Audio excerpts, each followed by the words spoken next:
All right, everybody. Good morning. Welcome in. Welcome to the Follow Our Fisher channel. My name's Phil Fisher, and we're gonna do some painting this morning. It's the weekend. Got up. All the dogs are asleep with the wife. I think we got a little bit of time to get some painting done. That's the hope. But yeah, we're gonna hang out. We're gonna do some Legion today. So I've got a bunch of Rebel squads to paint. That's the idea, anyway. We got some hard packs, a couple soft packs. Basically, I think I'm going to go with primarily a U.S. World War II color scheme. So we got some smocks here. We'll have to figure those out. I don't know. We'll figure it out. We'll figure it out as we go. But lots of tans, lots of greens. That's the idea, anyway. So here's kind of the colors I picked out for today. I mean, they should be pretty straightforward. Nothing too wild here. So I think we're going to start with... I'm tempted to go with some of this late war green. What I'm calling late war green. Vallejo 7893. I think this will be maybe a good foundation for our pants, and then we can always lighten up from there. And then our jacket will probably be khaki, our undershirts will be khaki, and then maybe the overshirt, that English uniform brown. We'll see. Let's see how this pans out here. But it should be fun.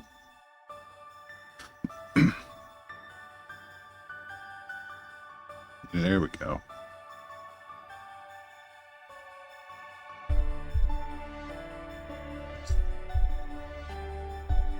Stuff over here. Oh god.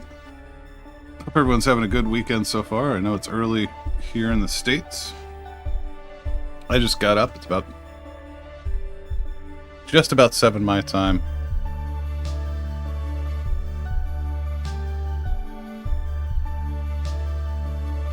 But I figured I gotta get these done at some point.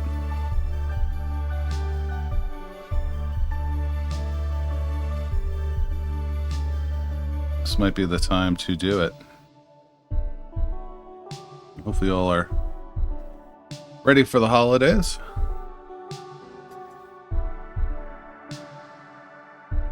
Where, man, if you have dogs, those hairs get everywhere.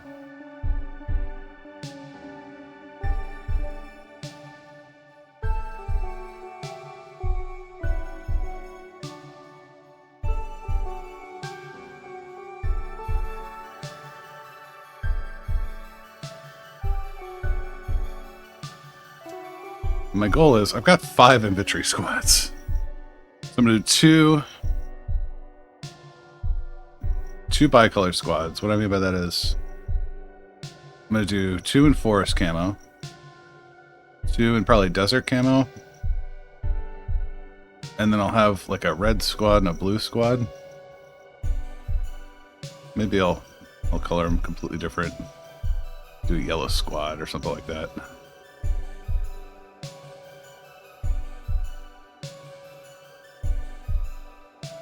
Do the band across the helmet or something, some sort of signifier, so we can identify the unit on the table as in the squad. It's a little loud. Bring it down a tiny bit.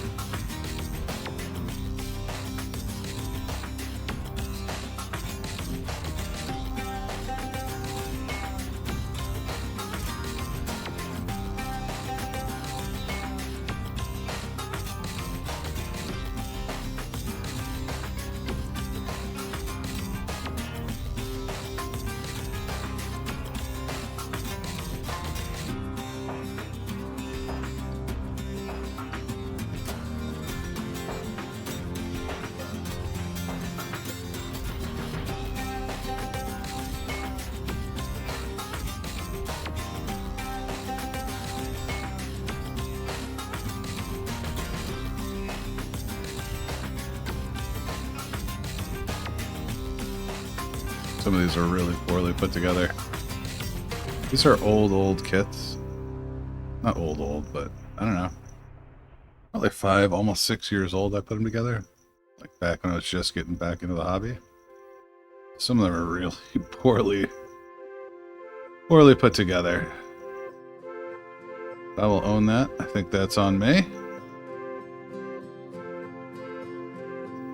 So these look like, yeah, there's definitely some green undershirts. And then we'll go over top of those.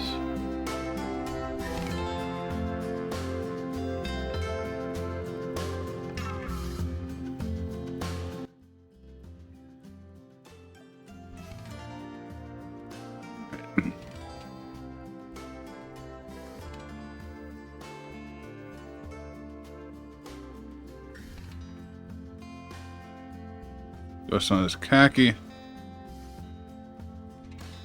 The undershirt here.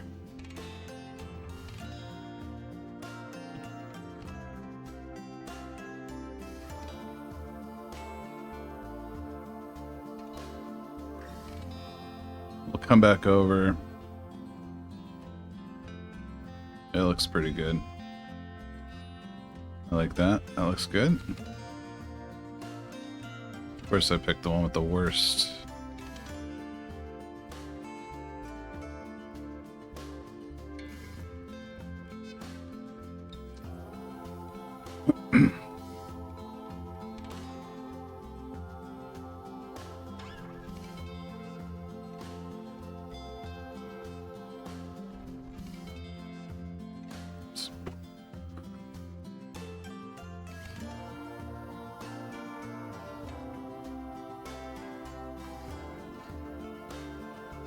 We're just hanging out this morning. We get a little bit of stuff done. That's the idea, anyway.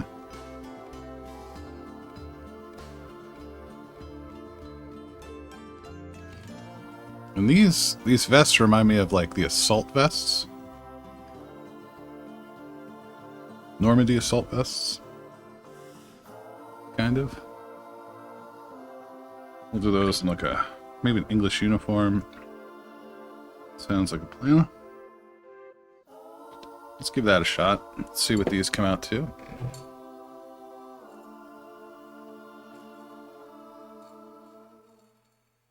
It shakes the whole table when I do that. Alright.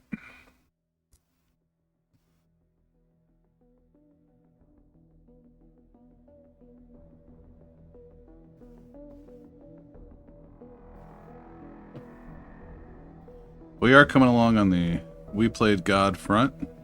Super happy to mess with more of these. That's way too much brown. I don't know what I'm doing here.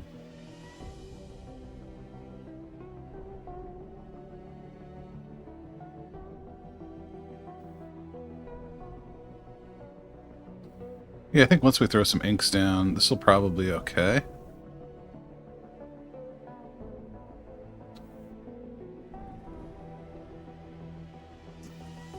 You know, they don't really show it here. They don't have the assault vest. But I think this is okay.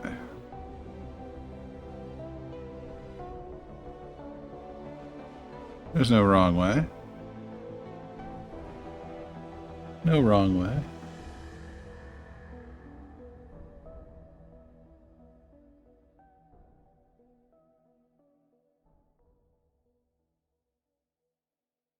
There we go.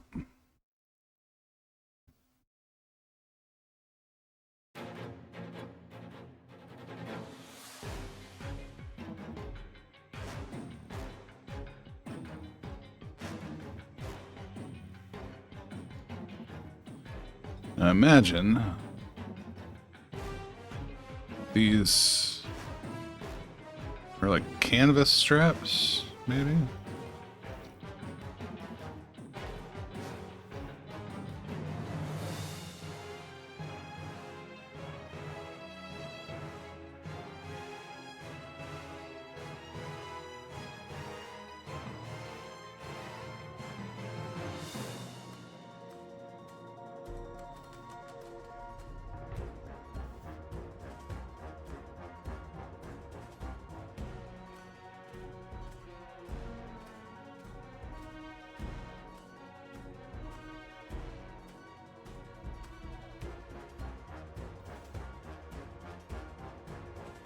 This arm is going to drive me nuts, but it's nothing I can do. It's glued there now.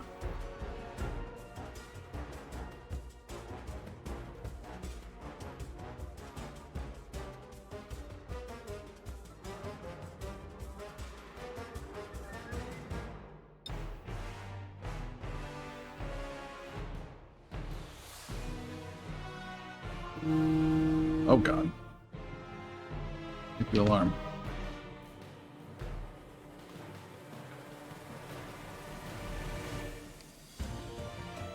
Our gators are going to be khaki, their boots black. I did take a look at some of the Rebel Legion costuming spec for this. And it's pretty loose, to be honest. As a matter of fact, they just say, like, get yourself some dark green pants and spray paint shit on them. Which is not particularly surprising, but it is, I don't know what they say.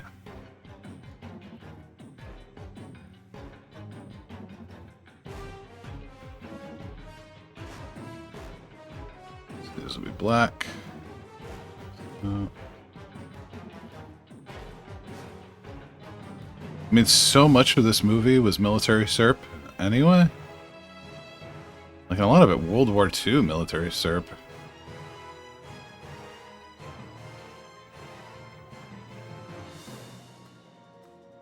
Like, I think the E11 is in the Stormtrooper blaster is like a modified Sten.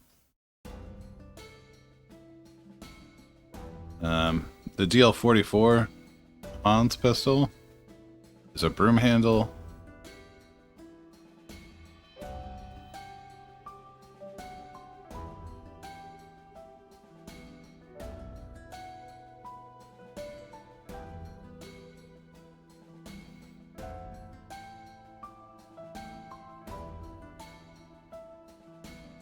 And then the gloves, like also this kind of khaki color.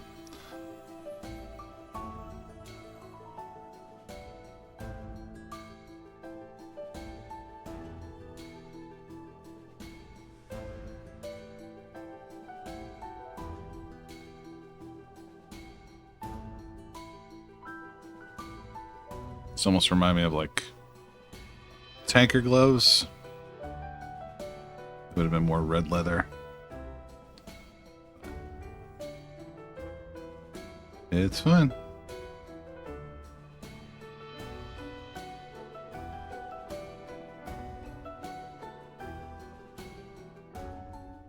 Getting gloves. Getting gloves. Yeah, good morning. How's everyone doing?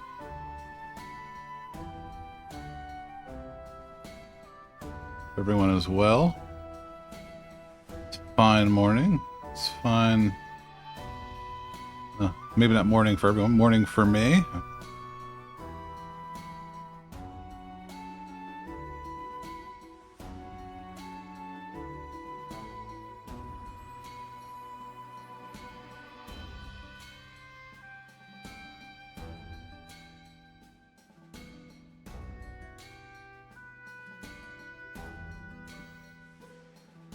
Here we go.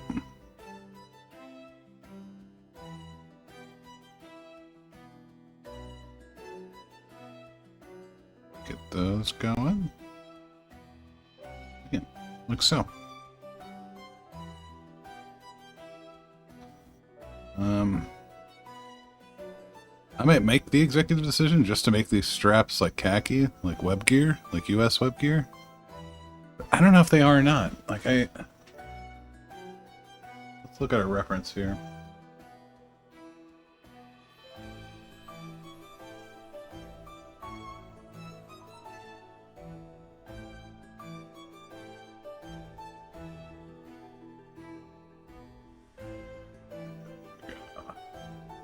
Here we go. See, they kind of have them as brown, so we can do them dark brown. We can do them like a leatherish. I'm not opposed to having them be kind of web geary. Let's see if I can find a dark brown.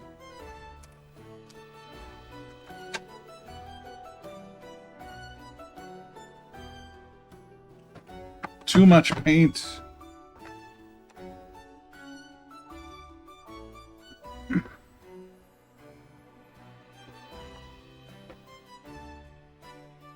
With our normal leather. We also have this flat earth. I think I have flat earth already pulled, so probably not that.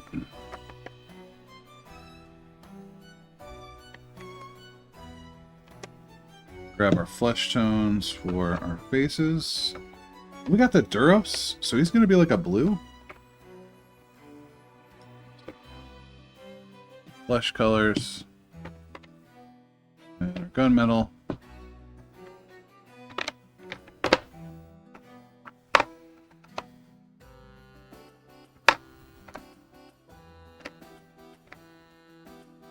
We got a blue ink for our boy. For Duros.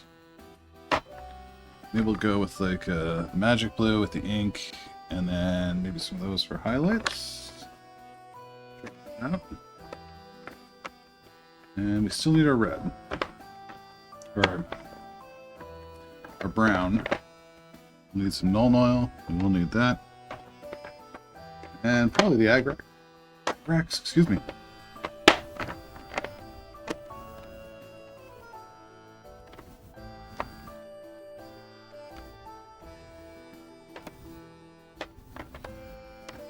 I picked up more brown. Maybe I did not. Bad boy. And there's our Drakenhof. Maybe we'll use that instead. Maybe we'll use that instead.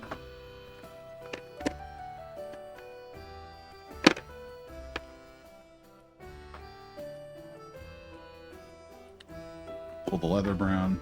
We'll ink over it. Alright, so really the only thing we need is a green ink. That's all we would have left.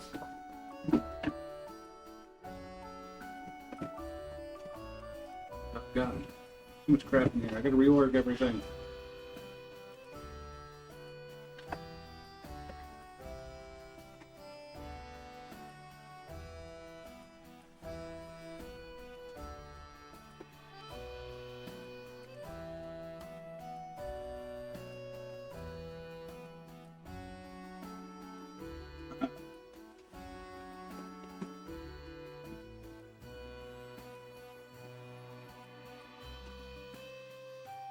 Probably my favorite green ink is this Vallejo Model Wash.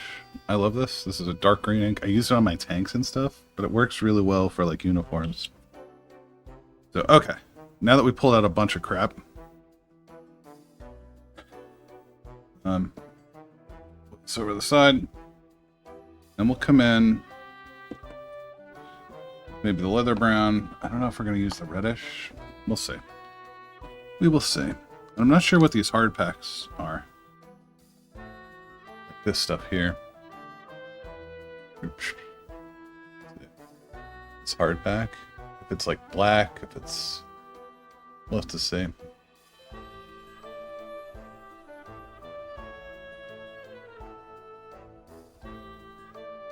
I didn't get the Agrax either.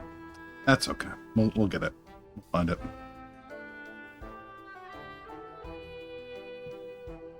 And wherever the coffee went.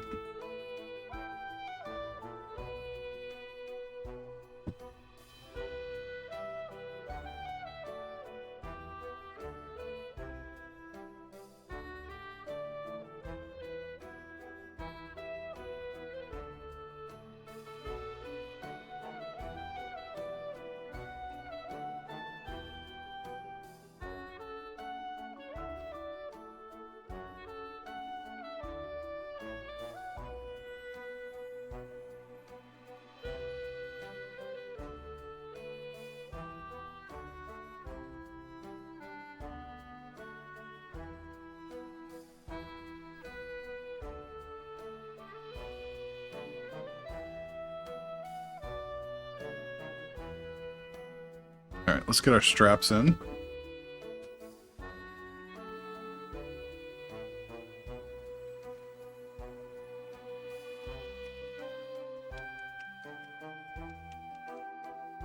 His old Army Painter paints. Arm and Hammer. Can be really wonky sometimes. That looks okay. That looks pretty good. So we're going to go to small. Yeah, that's fine. That looks pretty good. That's a good consistency. I like that. Alright. So this doesn't solve our problem of what color is the pack. It does give us our leather straps, so that works. Get these around the shoulder here. Up and over.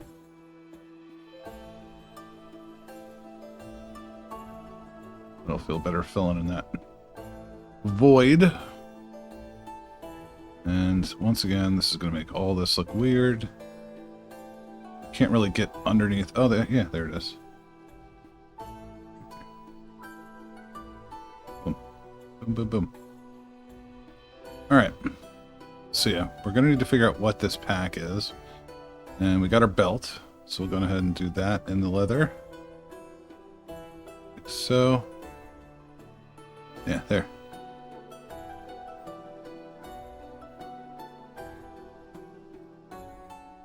Perfect.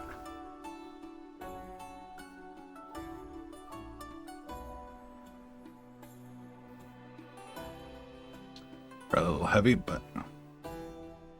And then, I know these are really like a dark gunmetal. So I'm going to do a little mix. I'm going to take some of our gunmetal here.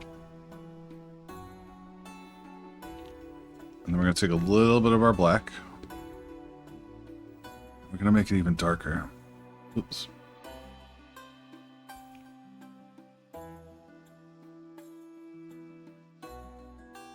Yeah, there we go.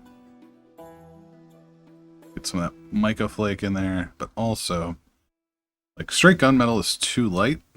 We want it to be dark. We want it to be dark. Because I think most of these were just spray painted black.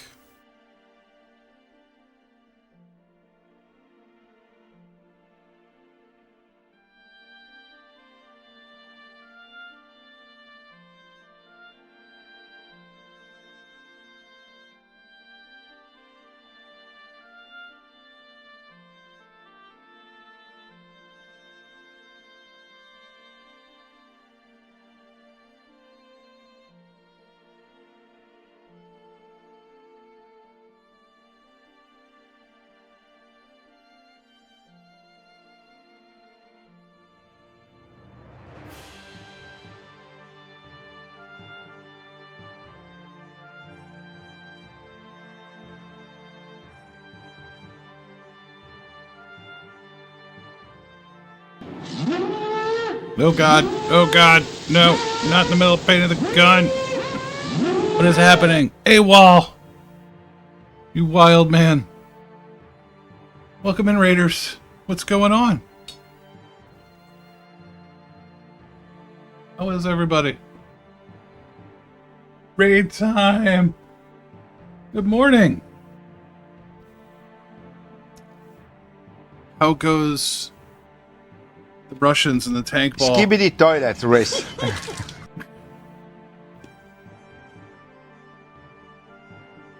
Did the overlay happen? I hope it did. No, it did not. Now it should happen.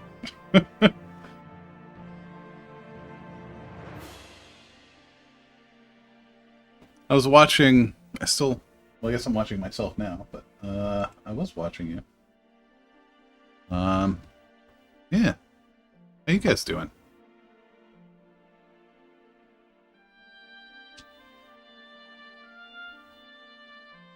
What do you mean? Like just too stark of a shadow, or?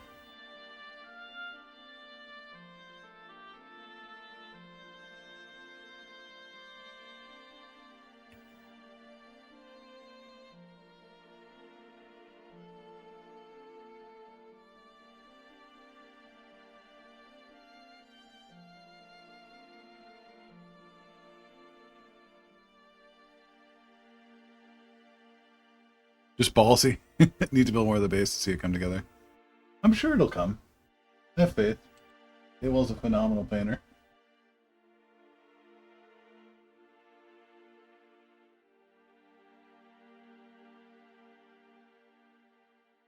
Hmm. I'm sure most of you know AWOL Trooper, but if you don't, go give AWOL a follow. He's good people, friend of the channel, friend of the family. Part of the the Guild Wars Reforged Spoon Trooper Guild. Founding member of the Spoon Trooper Guild. Let's say that. But, yeah. Thanks for the raid, bud. My true GW. When we say GW, we mean Guild Wars. So we're doing things. We're messing with some colors. We're gonna see how this goes. We're kind of using, where is it? There, these colors here.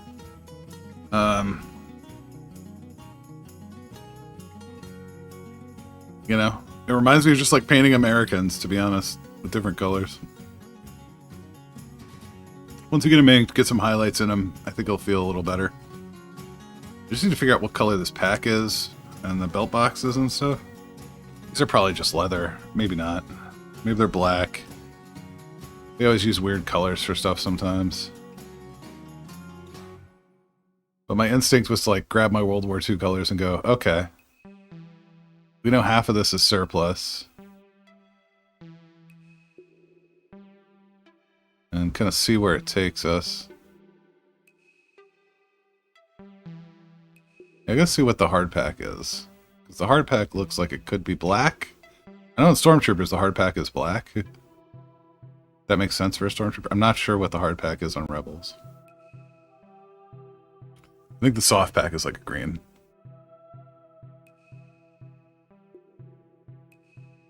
These old sculpts are not particularly good. And these are... I think I was talking with you about it the other day. These... I bought like a whole nother core. I bought a core box. And these are like really, really soft plastic. Like really soft plastic. Like... Look at that. You can see... You're just kind of bending this gun here. Out of focus, but... I mean, they're super soft. They didn't move to like the harder plastic till later. So they're not particularly defined. Like even look at this jacket here, not particularly defined. So they're just a little like claymation-y looking. And then since I bought them secondhand, they also I had to strip all of them. So they're just kind of not super great models. But, you know, they're fine. They'll play.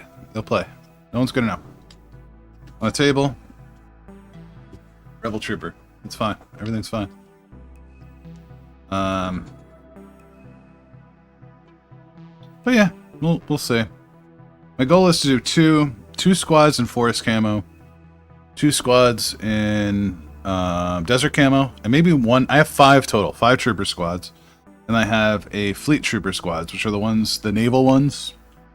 You know, with the white slickback helmet you see at the beginning of New Hope on the Tantive 4. And those obviously are like the black vest, the blue bibbed shirt, and the black pants, the black boots. So those are pretty straightforward. But I don't want to do 5 squads of camo.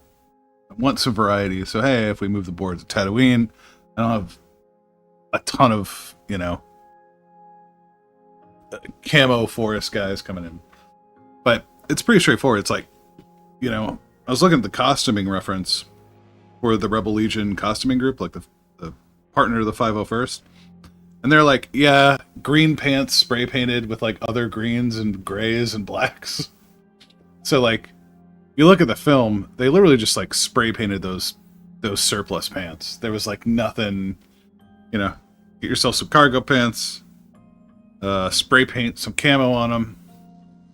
Nothing really magic. So we'll see. I'm probably not going to do all of them.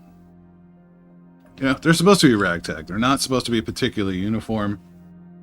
So maybe we'll mix up some colors on the pants. Maybe we'll do different color greens. We've got, Lord knows we got enough. Because ever since I bought that World War II set, the Vallejo World War II set, I've got like this generic uniform green, which is like a little different. This is like what you would think Army Man green is kind of, as opposed to the US olive drab. It's like that pea green. So I mean, we got room to play with the colors and stuff, but we'll see.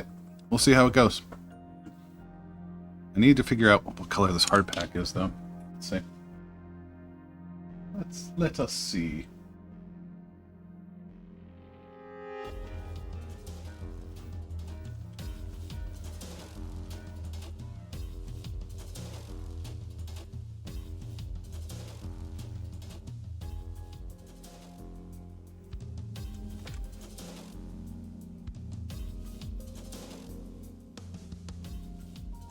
That's the Desert Trooper.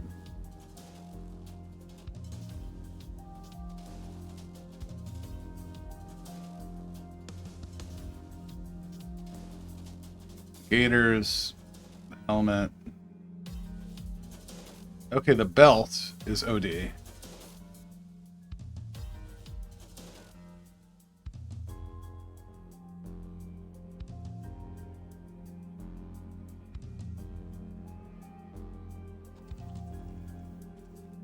Not leather.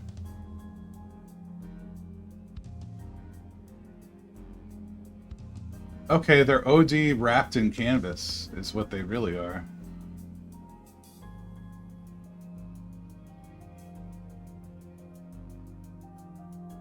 Yeah, they're OD wrapped in canvas with the underlying details being black. Yep, that's what they are. Yeah! Hey, well, take care of yourself. Take care of your pets. Take care of your, you know, go eat, go chow. And I saw Shiny come in. Shiny also gets a shout out.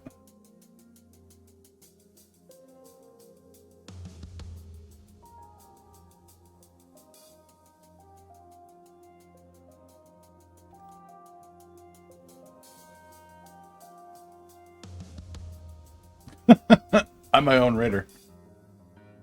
Go figure. And Shiny's been playing some RimWorld.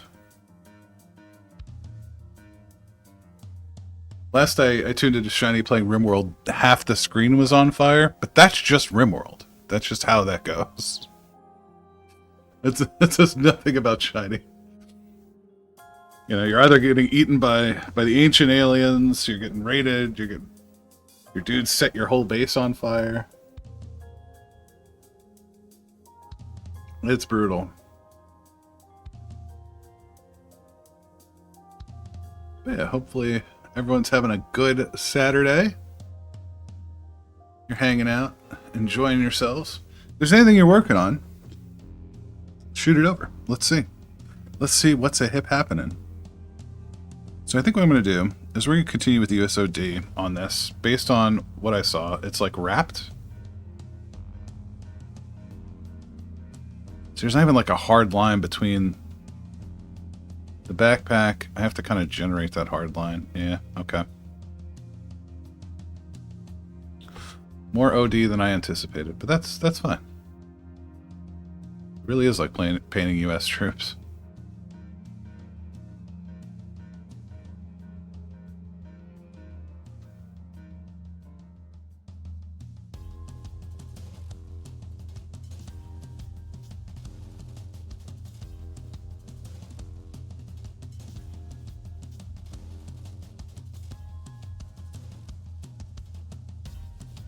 Like the inside being like this bit here.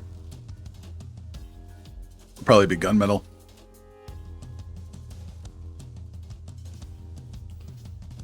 Yeah.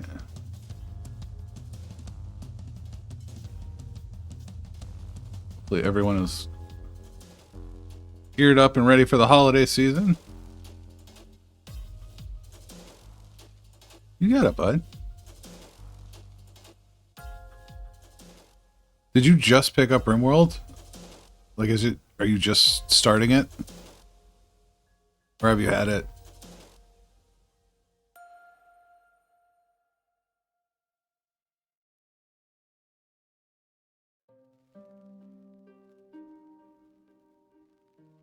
There we go. Yeah. All right, that looks like our rebel. So the helmet.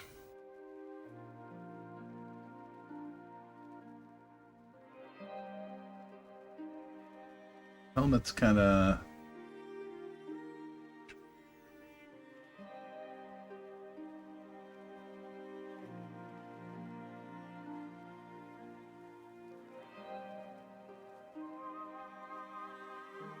Cloth helmet or replica with rib strip on top, replica rigid outer ring, and cloth bill. So yeah, it's essentially gunmetal with brown, it looks like.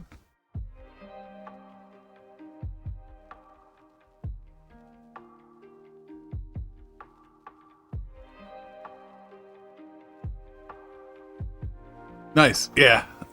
The sim aspect is a lot of fun. I love the indirect control. One of the things that's really fun is if you like doing that sort of goofy shit, hook people on drugs and then harvest their organs and sell them. Like just become like full on evil dictator. Like, we get you hooked. Oh, sorry, we gotta take your liver now.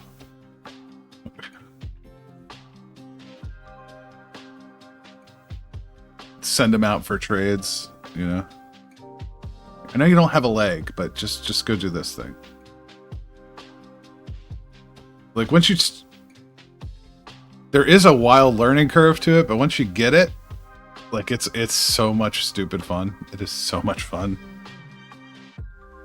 Which it seems like you're there. It seems like you got it nailed.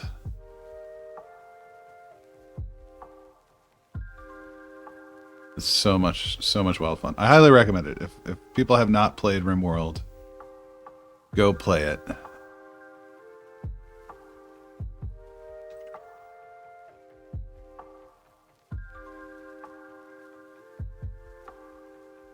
We're gonna get in here, get these little greeblies in here.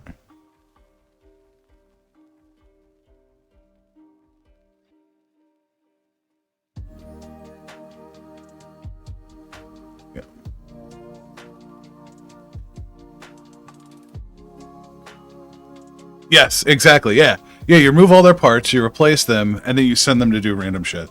Yep. Like, go send them against the ancient horrors and that sort of stuff. Whatever they're called. The xenomorph-looking dudes.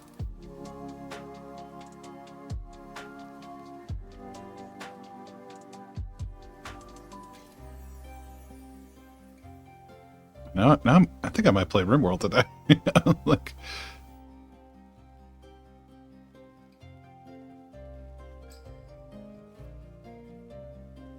I got a bunch of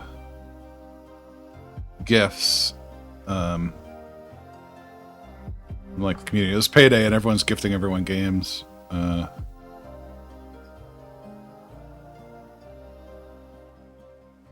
haven't gone through and really played any of the new stuff I got. I got like Sniper Elite. I got Hex Logic, Humans Fall Flat. I forget what else. There's a couple other things.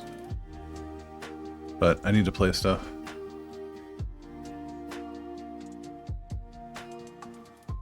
And feeding the list to the general populace? You could. You definitely could.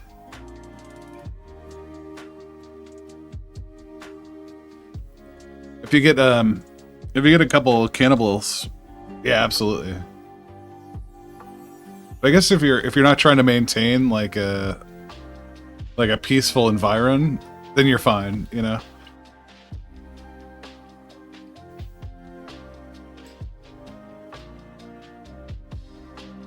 So this says the web belt should be OD. So we're gonna make it OD. We're gonna bring that whole thing around. We're gonna keep the pouches leather, because that seems correct. And then we'll, repaint the belt olive drab. Then we'll start inking. We'll see how that goes.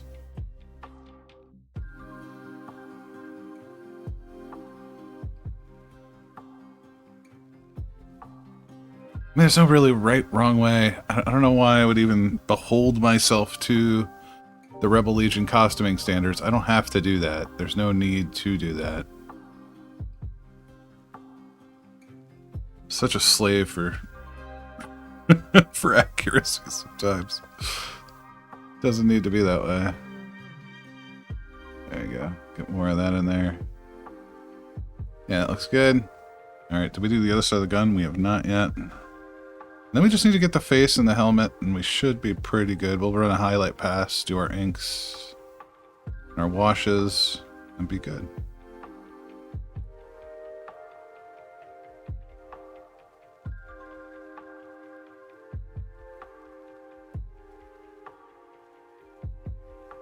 A rat pit kill box, feeding the rats human meat to give them the taste for it.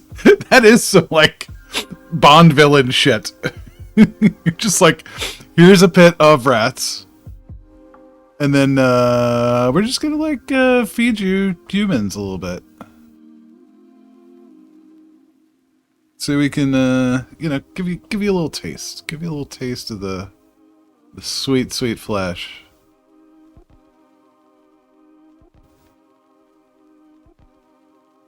That's hilarious. I love it.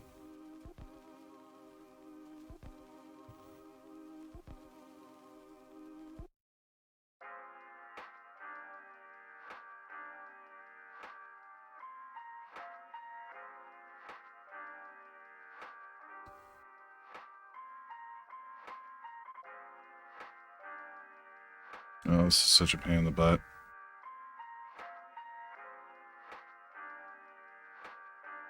Problem is, it's away from the body, so I feel like I have to paint it because people can see it. But it's also in a really awkward position. Like, I would have loved to paint this arm off the model, but it's okay. We figure it out. We figure it out.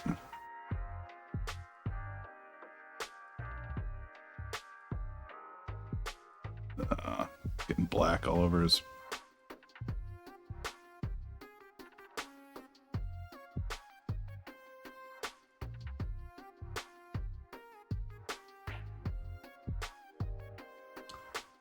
But that shoulder's gonna drive me nuts. But hopefully it's just this one dude, and it's not like everybody's like that.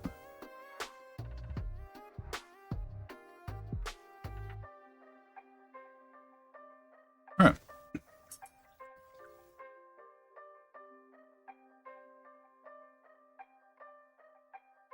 Sharks with lasers? Yeah. Bionic sharks would be fun. I'd be on board.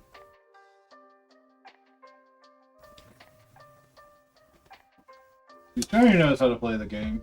That's how you play it. You try to... It's more of a story engine than anything else.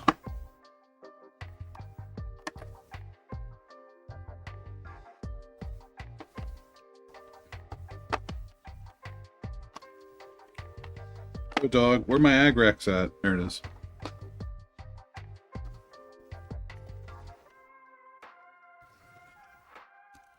And make my crep brushes.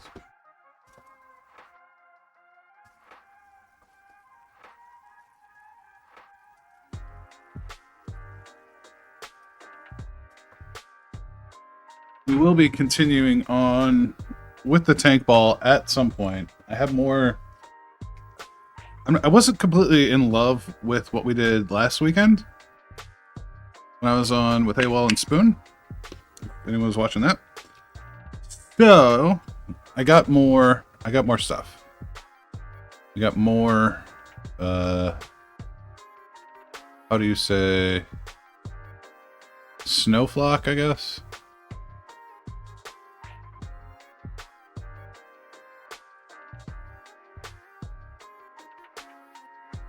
And that'll be here.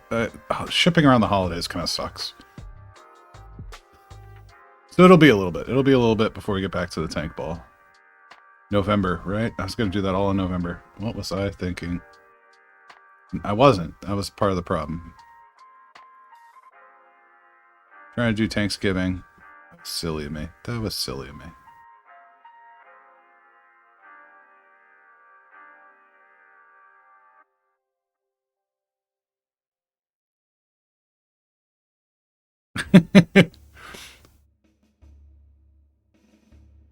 Tony Montana Hillside Fresh. Yep. Get that snow. But yeah, which storyteller did you use? Shiny.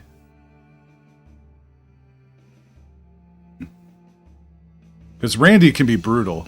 You know, not intentionally.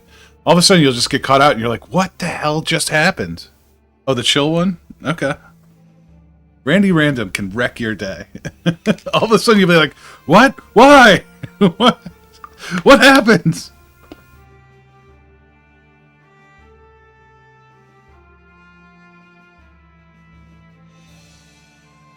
Them gators.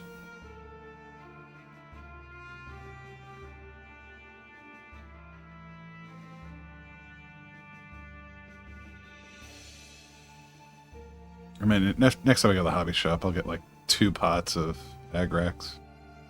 More Agrax. Alright.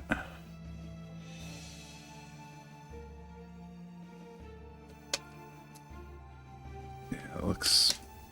This looks so rough. See, I still haven't done... I haven't done the anomaly. I haven't done the religions yet. What's it? Philosophy? I forget. Whatever the one is, I haven't done yet. I need to. Something I need to do.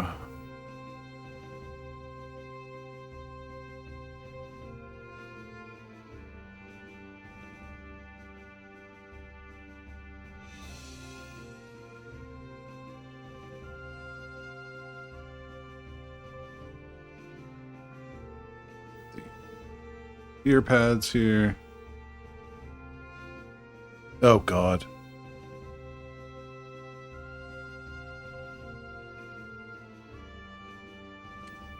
It's so easy to get caught out sometimes. Like the way I see people get around it is you gotta build like murder hallways. Like if you play Dwarf Fortress or something similar, you just gotta build traps into the base. And just kind of be okay with your people dying sometimes because they're stupid. And they weren't paying attention. But...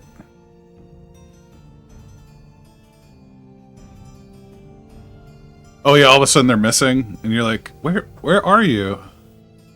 Start panning around, you find his corpse in like a corner.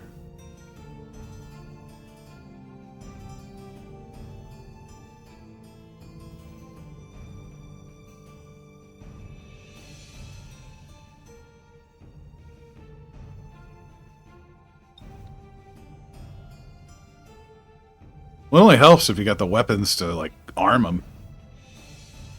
You know?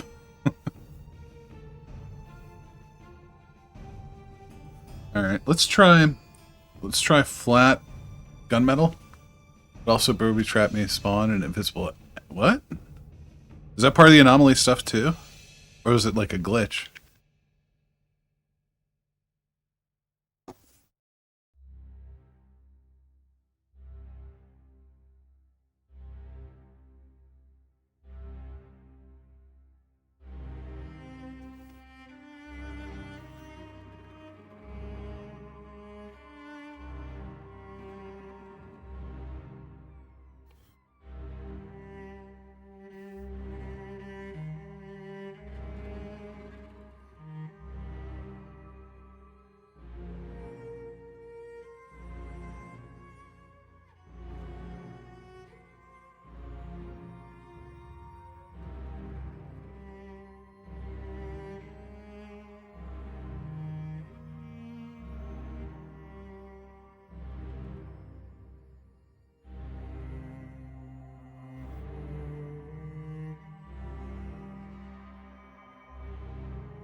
Uh-oh, is everybody awake now? Just my luck. Everyone's up. Maybe not. Maybe not. Alright.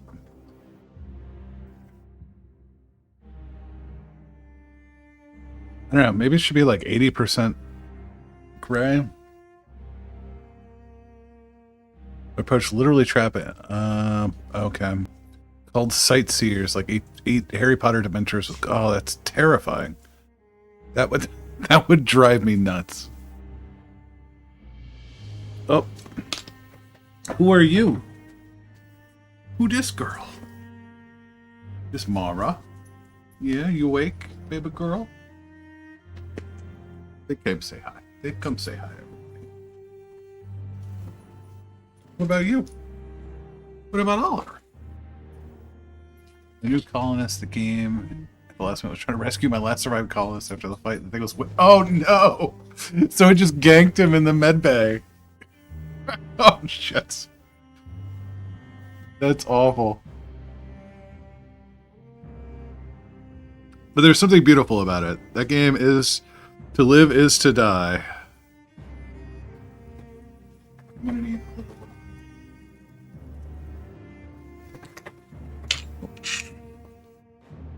Nasty boy. Get our green inks going. Maybe when the fight but succumbed to blood loss, couldn't tend his own. Yeah, it's always rough. Claws rip too perfect. Brutal. No good. But that's part of it, you know? I've only gotten off planet like twice. In all the playthroughs I have.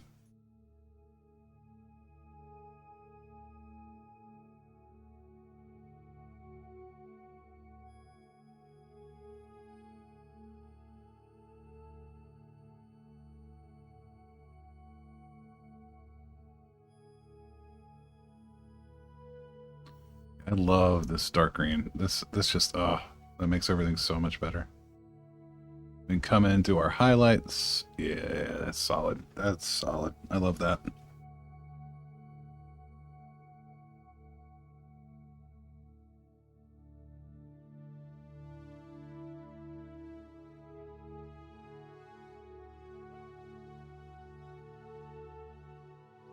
Maybe we'll do a little bit of camo love on here.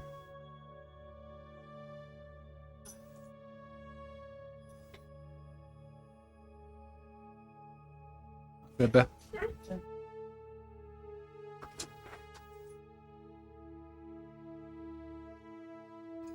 I'll have to pick it up. I think it's on sale now. Or maybe not. I don't know. I gotta check and see if it's on the summer sale. Winter sale. But I picked up a couple things. I picked up Prehistoric Kingdom. I was in a dinosaur mood. I've been playing some Planet Zoo lately. And I was hoping... Like, I wish... This is just me, but I wish Jurassic World Evolution was more like Planet Zoo. And this game kind of promises it, but it's still not... It's really indie. So... It's not there yet. But...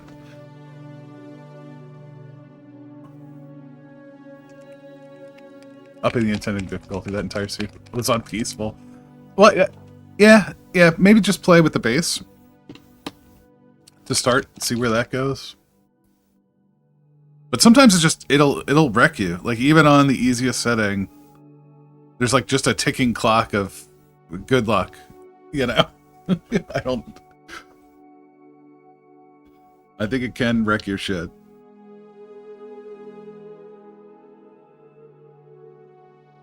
The Cassandra Casual, I forget what the lightweight one is, the peaceful one. I'm gonna have to get separate water for our flesh tones here.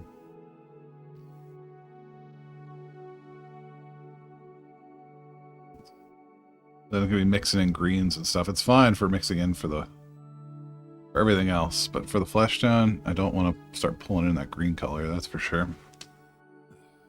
Already touched the bloody, yeah. Stupid boy.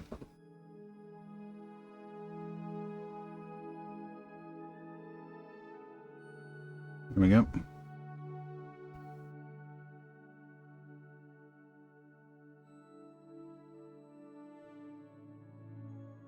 Chillax.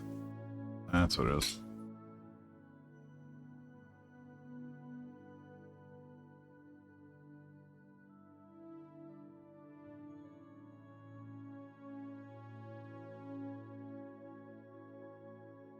Does this guy have a mustache? He might have a mustache. Looks like he has a mustache. Let's go and touch that up. Nope, that was part of the helmet, so that's my bad.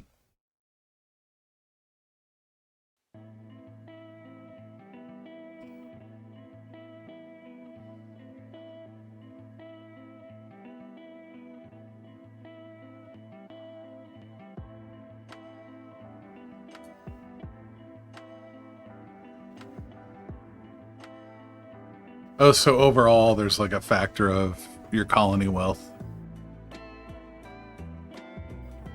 It does feel like there's kind of a tipping point there, where like you're like, okay, things are fine, and all of a sudden, wham! You're like, not happy, Bob.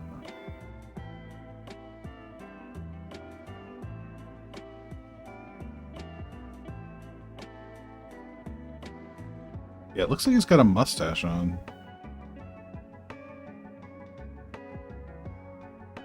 As if he's wearing it like something you could don and doff.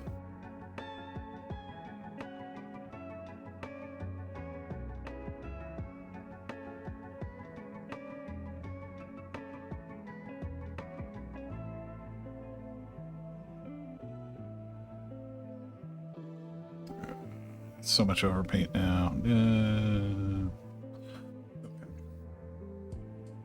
Okay.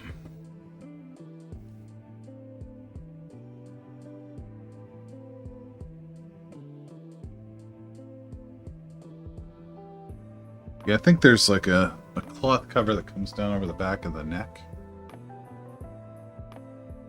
Yeah, there is. Okay.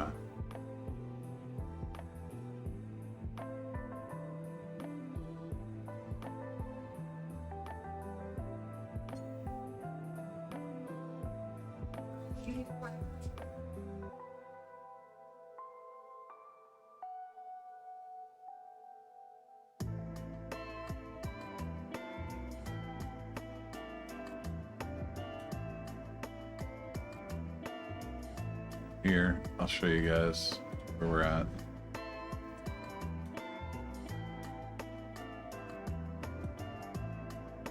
That's really tiny.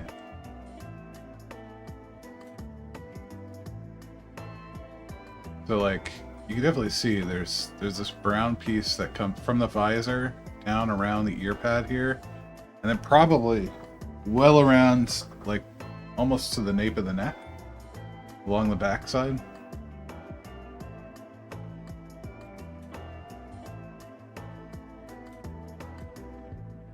So we'll have to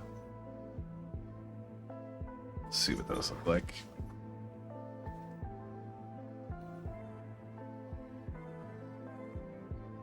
Oh, you know what? I got that like really light stage green. Yeah, this Scar Skink green. I love this for ultra highlights. So we could probably go uniform up. So up. And then that as the super highlight. Yeah, that might be the way to go.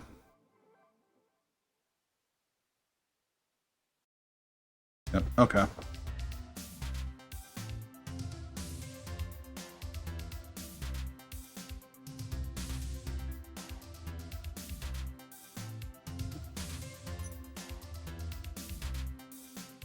Fix his collar here.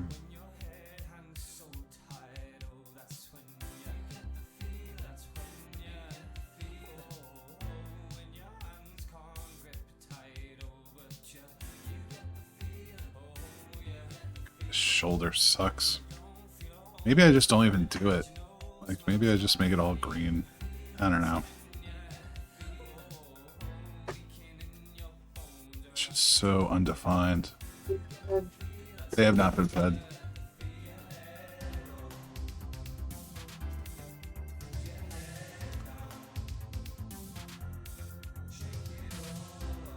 Alright, let's get our flesh tone in there. We'll go from there on this.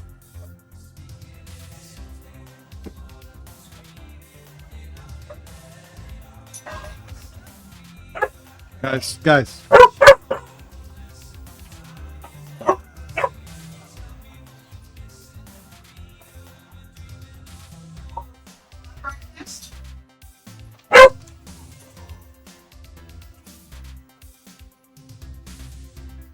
Oh my god, guys.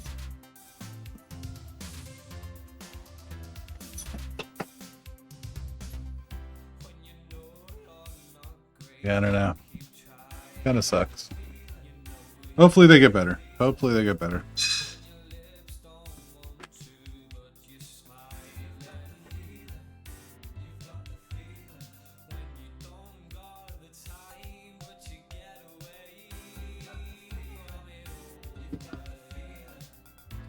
Let's see what this looks like in the helmet. So the Agrax. I think that's okay.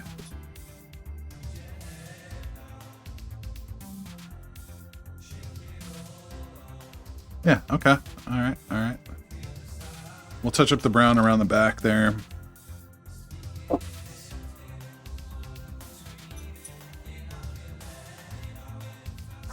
Go here. Hit that earpiece again. It goes down around there. Yep, perfect. Up along the side of the face, like so. Good, good, good. And get the rest of it curved around there. And then do my flesh tone color of it over here. There we go. Okay. A little rough. A little rough. But we'll see how it goes.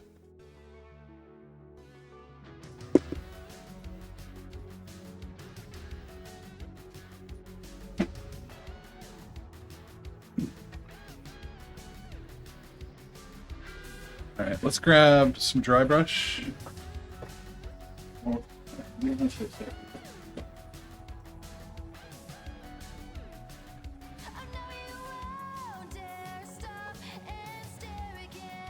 Alright.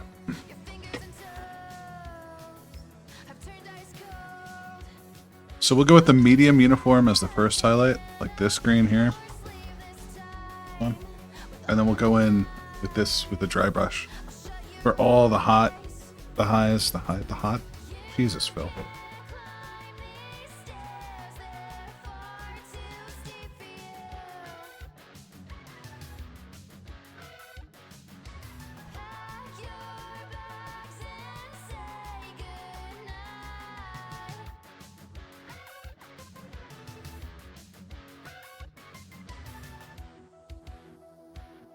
To be honest, I probably just should have done this in the dry brush as well, but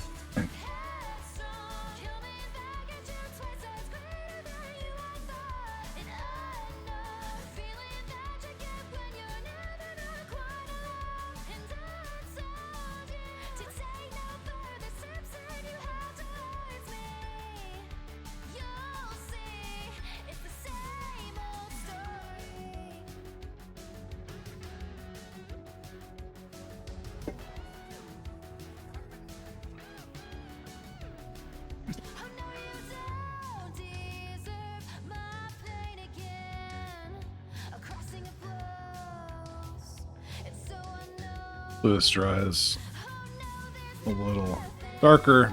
I mean, it should, right? But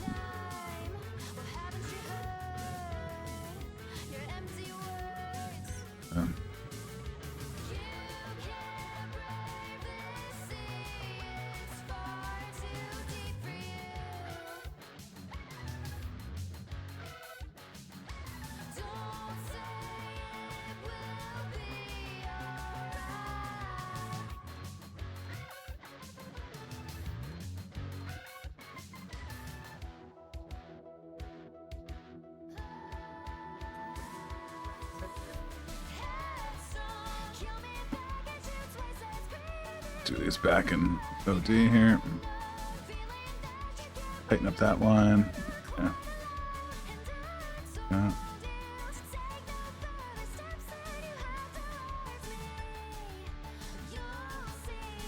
Yeah, looks like shit. Oh, it's gonna be one of those days, isn't it? One of those days, isn't it? Alright. We'll see.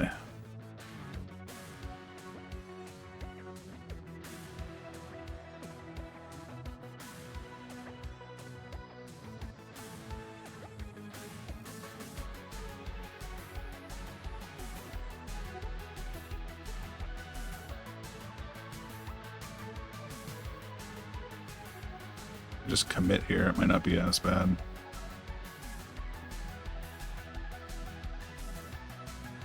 Yeah, there we go. Okay. Yeah, not nearly as bad. We'll let that dry. We can come back.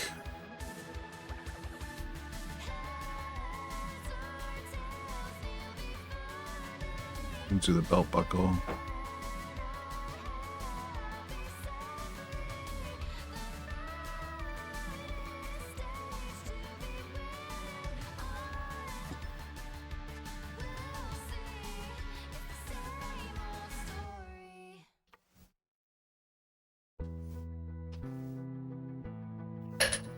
What's the next break? I gotta pee.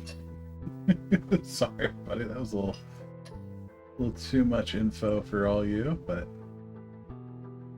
you have to use the restroom. Dude. That is.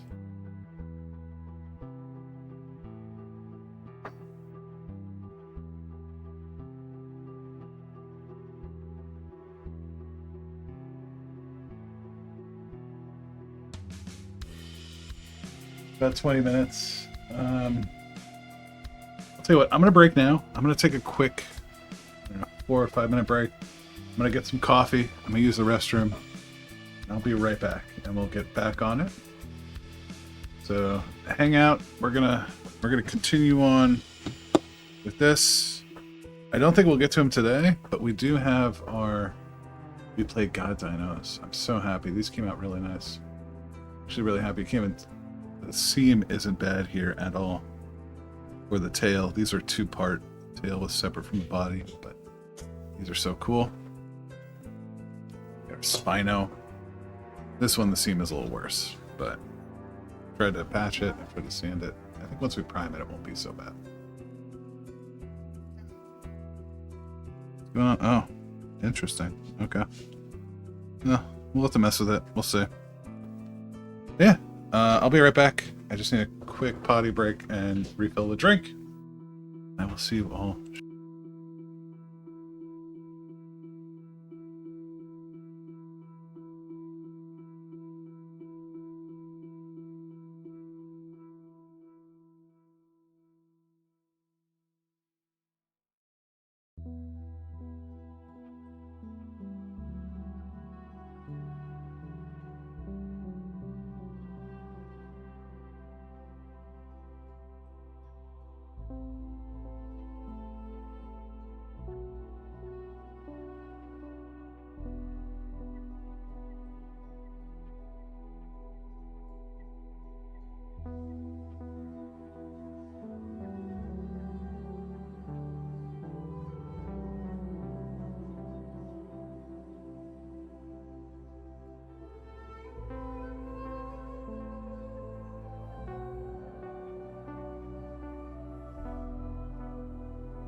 I'm sorry, no man, man. I had to go. I had 4 cups of coffee in, and I was like, I have to go now. I had to go.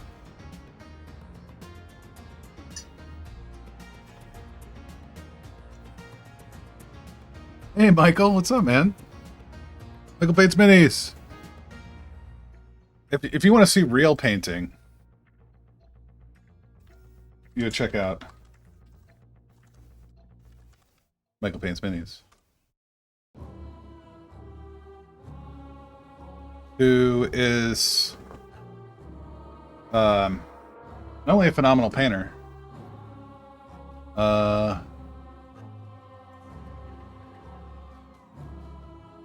um, a Reaper employee, official Reaper painter. You'll have to give me the exact details, but I think after the holidays I'm going to be taking some painting classes with Michael. That's the idea, anyway. And phenomenal bean. Yep, I agree with that.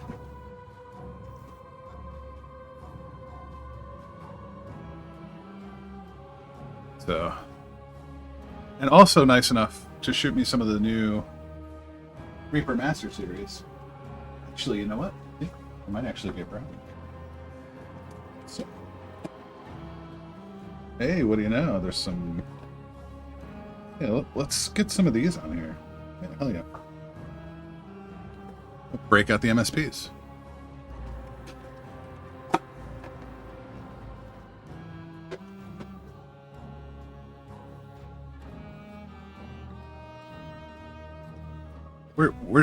We're doing a thing. I don't know if it's the thing. We're doing a thing.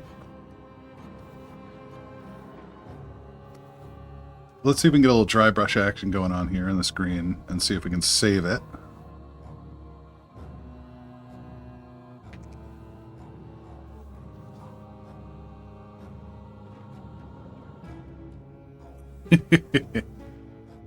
It's easy to do, man. You know. Yeah, you log out in the stream, you come back in the morning, and you're still going. And the mini painting community is usually pretty good about. I almost said incestuous, but not the intent. Know what I mean? We like to keep it in house a little bit, which is always fun. Like, hey, I saw you 8 hours ago. Let's see here.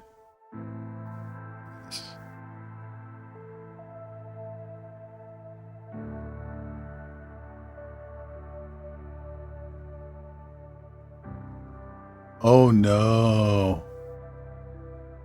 Was it an expensive expensive mouse pad?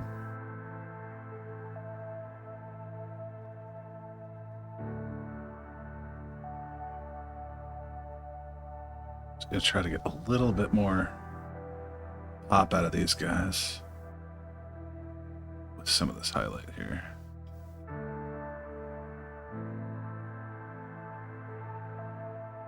There we go. That feels better.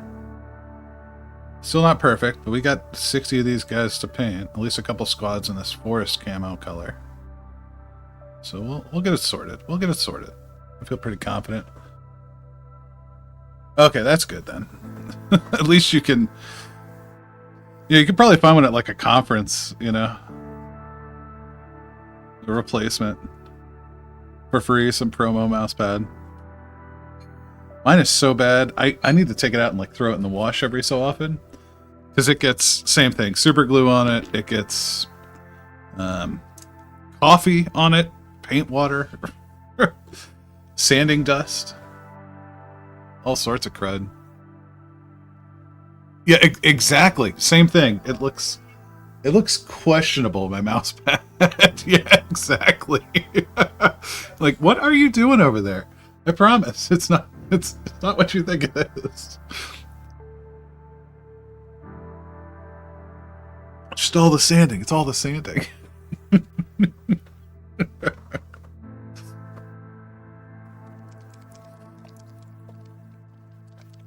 I swear. Yeah, let's try this Nod boat. Let's get some brown highlights in here. Let's see how tan this is. I think that's pretty perfect. And let's check out the dark flesh too. But tell that but tell that to a normie, exactly. You'd be like, what? No, no.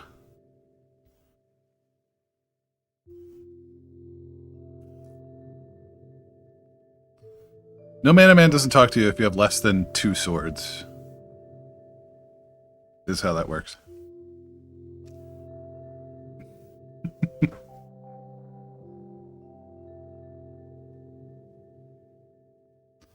Yeah, the green I'm happy with. The tan I'm not happy with. But we're gonna try to bump the tan a little bit. I need something in between this. This would be very friendless then. Swords is not a qualifier. That's fair.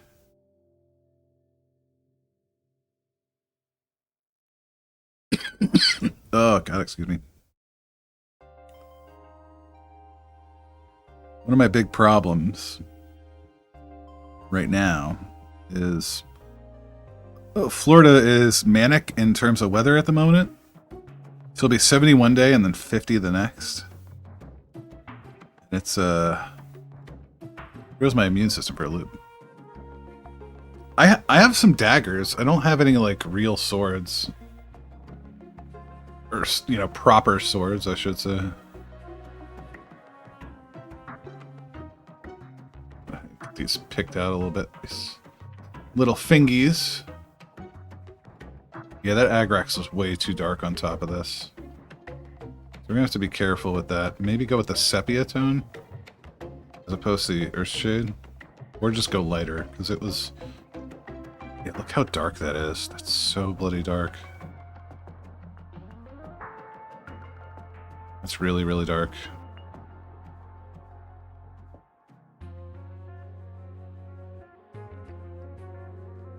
And you can kind of see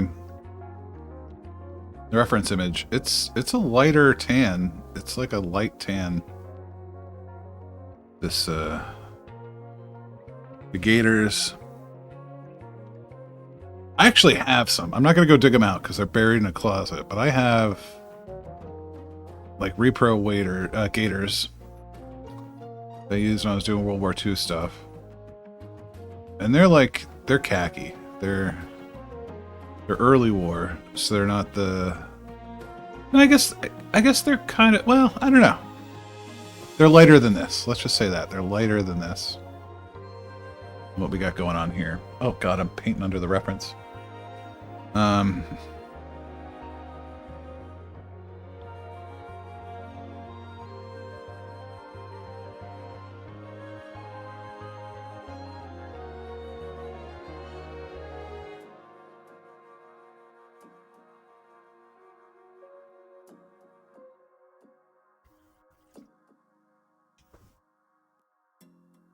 Yep, exactly. Yep. That's exactly what I'm thinking. It's like a really tan web gear. Like really kind of closer to this color. This mid-tone I'm putting on now. Then we can go in with this light tone. Really kind of do very, very light touches here. Easy, easy, easy.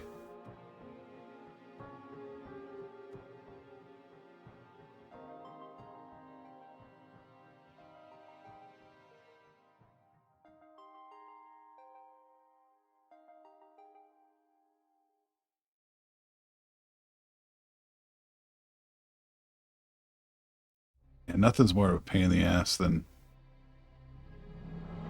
If you've never had to wear these, I imagine gaiters are like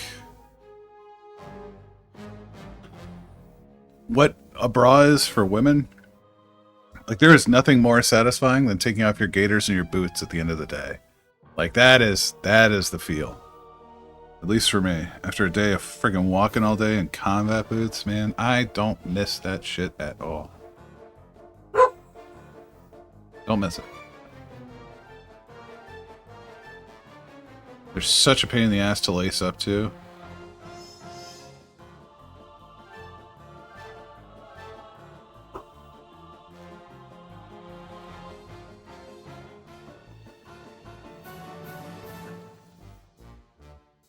miss the ruggedness, but man, by the time you do the laces, you get your gaiters on, you're doing the laces there. And here's the important thing, chat. If you ever put on gaiters, the hooks go on the outside of the boot, okay? Not the inside of the boot, the outside of the boot, okay?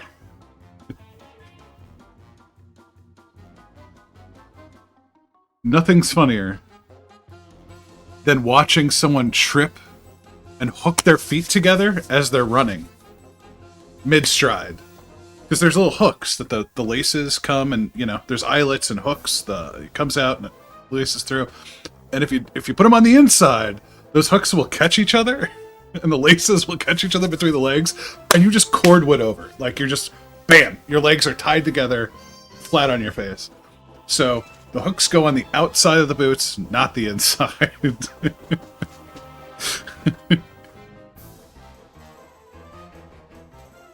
All right, yeah, you know, he's not terrible. I'm not... We'll get better. We'll get better.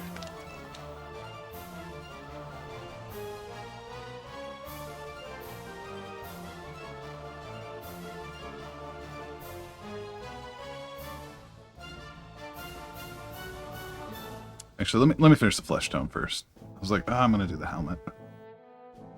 Let's finish the flesh tone stuff. Exactly, yep.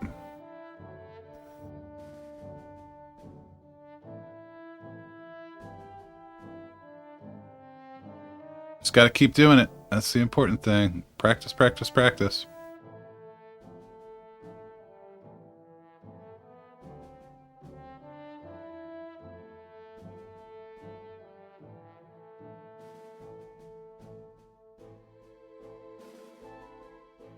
Just stop. No, definitely keep going. And always be open to learn. Like, that's one of the big things. Is watch people, learn. Try to understand what they're doing. And really never be afraid to ask questions. I might be an okay tutor for like a brand newbie. I am not the person you want to listen to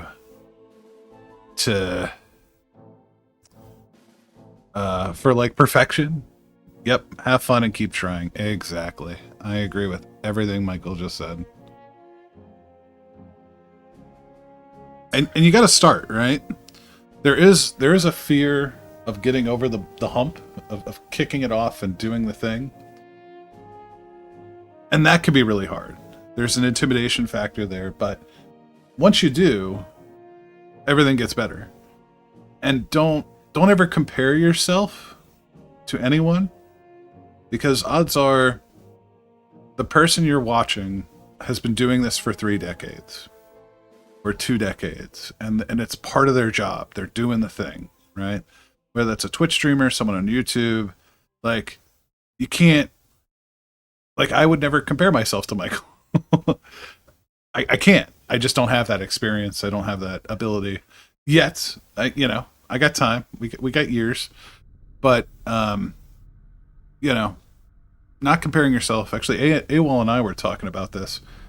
Don't paint for other people. Paint for yourself, and that helps a lot. You know, don't paint for the reacts. Don't paint for anything else. And even I get that issue a little bit. You know, I'm kind of preaching to a lot of painters already, so it's not. But for the rando newbie that might be coming to this channel, yep, exactly. Otherwise, it's a path for disappointment.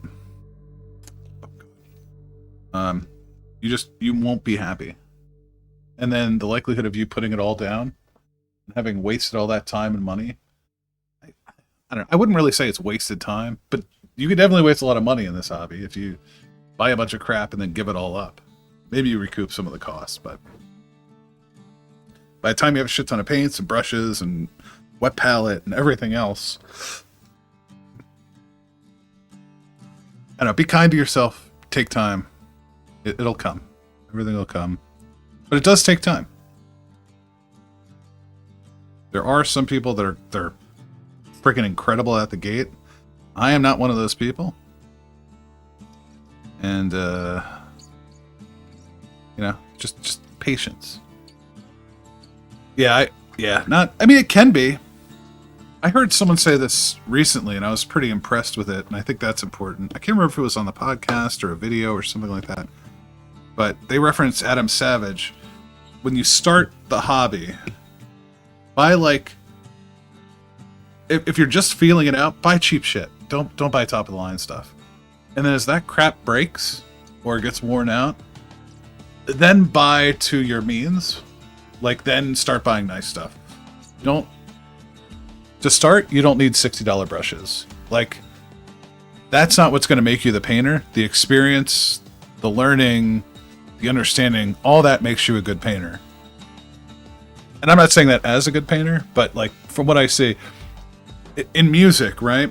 A great guitarist can make a $300 guitar sound great. You don't need a $3,000 guitar. But when they get a $3,000 guitar, it's that much better, right? So you don't, buy yourself that Fender Squier Strat. Don't go buy an American Strat out the box. Start small, start cheap. Yep, there you go. Yeah, it's only been the past. Oh, my ad notes are down. That's okay. Those are annoying anyway.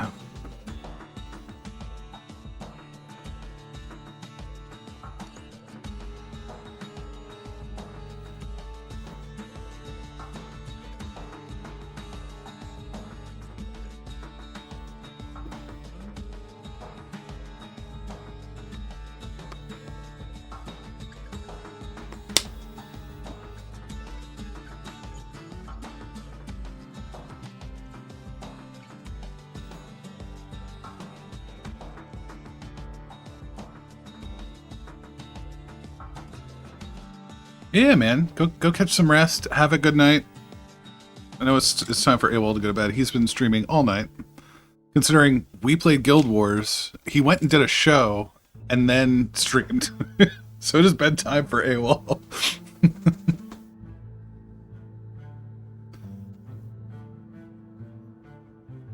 Exactly, no man. Yep.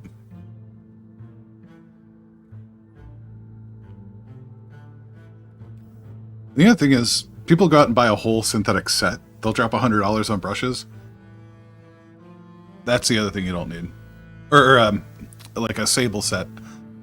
You know, I have no ad sponsorship. I don't do anything like that.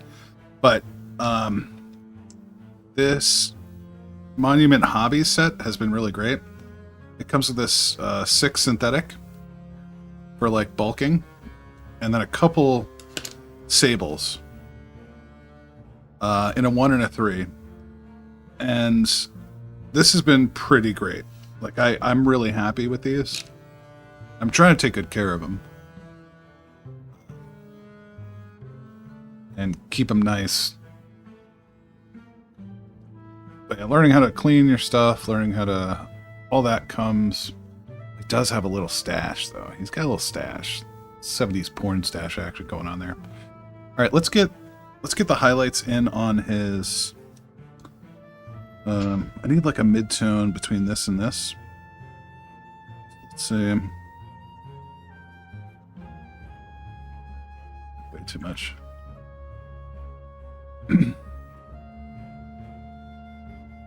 How do you do that? No man.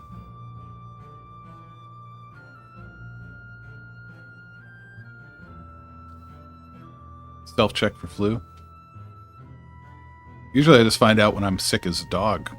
And I go, oh yeah, I'm sick. I am tired and I am hurting and I'm vomiting or whatever. It's usually my metric.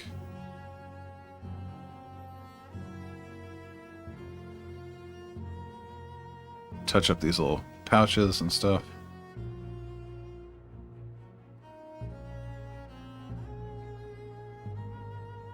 Pour a glass of wine, smell it, if okay, taste it, and okay.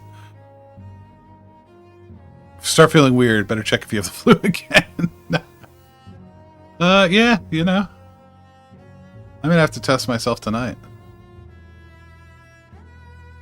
Sounds like a plan.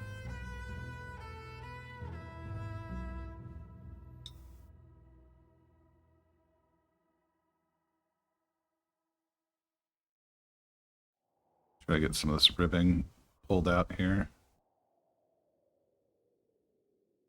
Details starting to show. That's good.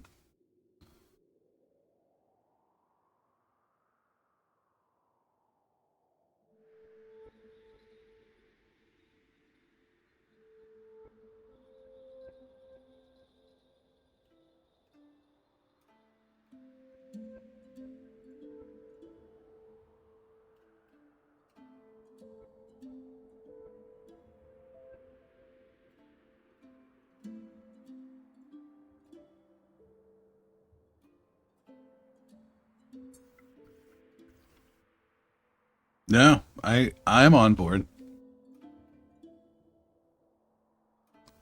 All right, so not terrible so far. Definitely pulling out more of the. I'm not in love with the face, but figure that out. Maybe once we give him his little stash, it'll be better. This is my one. Yeah. Okay.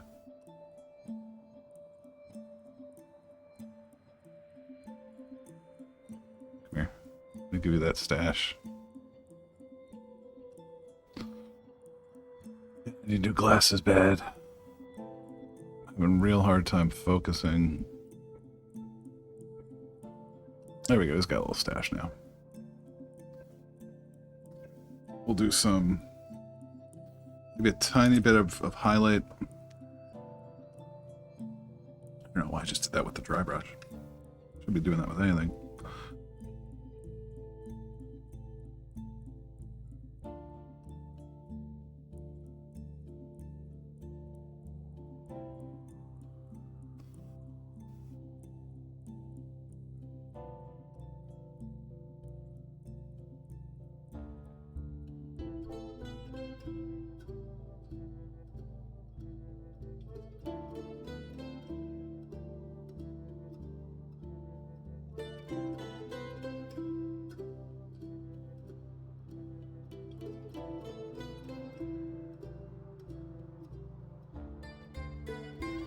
Yeah, I'm happy with that. Well, the other thing is you got to be careful because alcohol will suppress your immune system. Believe me, I know. You can open yourself up for all sorts of crud if you're not careful. Oof. Maybe I have been drinking this morning.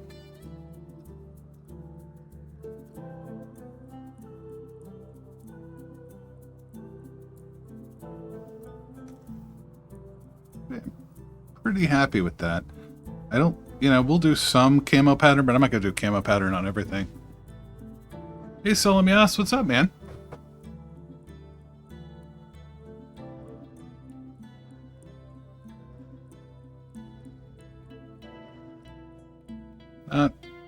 Not spectacular, but tabletop ready. We'll take that. Yeah, not love that face, but I'll worry on the face on some of the other guys. It's hard to get on the left side of that face there. There's just no way around it.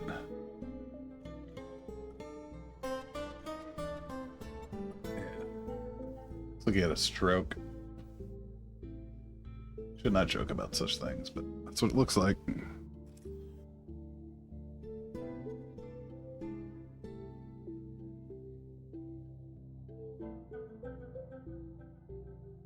Pull out some of this, maybe these guys. And I believe these were... So long story short, I bought a set of Legion. And then I had a friend, a coworker, who was getting out of Legion. And I bought all of his Legion. The problem is he primed with all real spray paint primer. So a lot of these models are really, really loss of detail. And I did strip them and I reprimed them. So some of them aren't bad. And then these early Legion figures are really soft plastic too. They're just kind of mushy sculpts in general. So some are better than others. Some are awful. Like here, even the comparison here, right? So same backpack, but you can see where I just didn't quite get the prime cleaned up all the way. Like around here, around it, like it's just all caked in there. And I let these things sit in like green stuff, not green stuff, purple power and like mineral spirits for months. Like, I mean, really for months. Like to try to get all that stuff out. And I brushed, it was like 50 units. Like, and they bought a bunch of additional stuff. So some of it's not perfect, and I know that, but we'll see better. Not that I'm trying to make excuses for myself, but some are just really cruddy.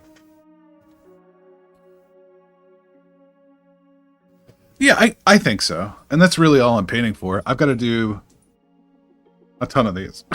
I have to do so many. I have to do 2 squads, the fleet trooper. I have to do... Give me 1 second.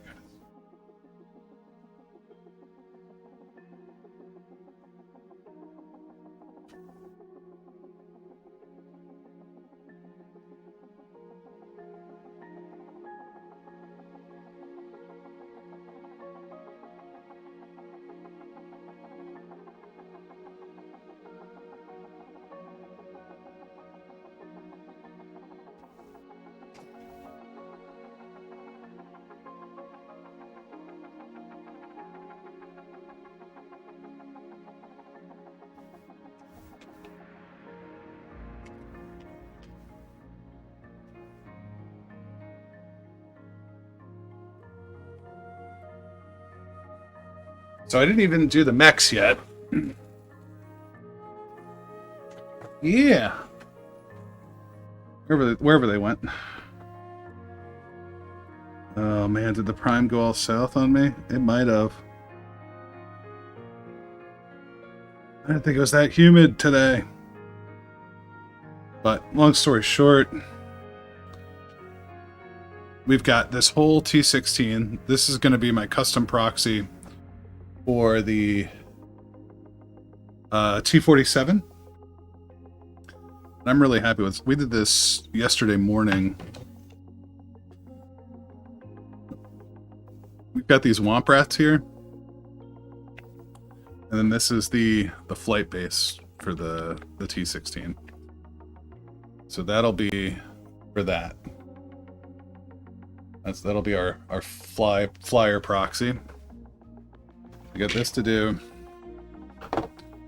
We've got these are from Warbear Studios. This is the dish cannon. I forget what the designation of this is. Doesn't really matter. But these are, rather than I have one that's official, but they're done in the Hoth uniforms. This is a second one done with like the summer uniforms, that like similar to these. So we got to do these, and then we got 2 new leaders. They kind of look like shit. Yeah. Well, maybe we can save them. Maybe we can save them. Let's see. Let's see how bad we are. See how bad off we are. Not really terrible. Not too terrible. We've got, this is going to be my Force Paragon. The rules are a little different in Tour of Duty. Just like almost a mix of, it's like Escalation League, kind of. It's a narrative campaign.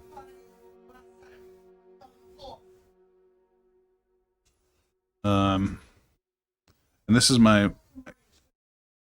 got a Bothan. Which I think is a nice leadership selection here. You know, I don't think it's too bad. It just looks worse than it is. It didn't feel particularly fuzzy, but you never know. I went through and... Yeah, okay. That's not terrible. It looks awful. It looks really bad. I think that...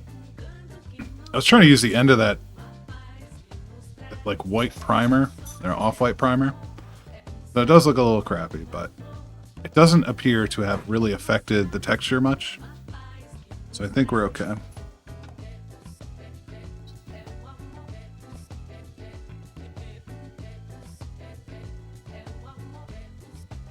I'm excited to get these guys going. So we got enough Legion to keep us busy for a hot minute. For sure. And then we got all the We Played God stuff. Which I'll have to do way more research. Start looking at scientific illustrations and stuff. Yeah, look, see? It's not bad. It's not bad. The texture isn't there. It's not super fuzzy. For a hot minute, absolutely. Yeah, then we got all of these. We got our We Played God. I spent the last couple days printing these up. These are the last guys to get based. These are the big ones. We got the... I forget what this is. But we got our Spino. Rex.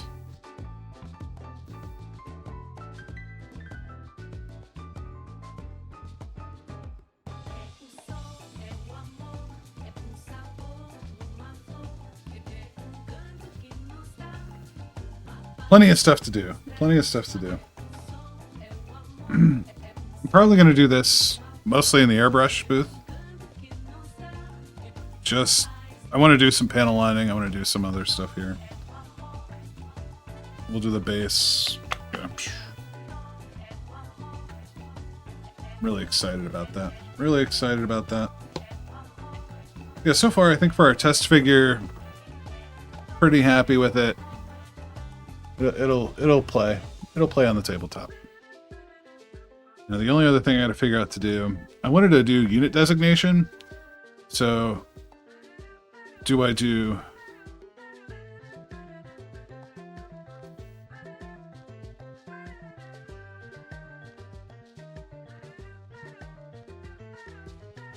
I thought I heard my wife yelling for a second. She's out with the dogs. Because, you know, it's not like they haven't been outside twice during stream already. That's just the nature of the beast. I'll try to do some lining here. This gnawed bone from the Reaper stuff. Yeah, that looks pretty good. Try to pull out this edge here a little bit more. Yeah, shoot, no man. What you got?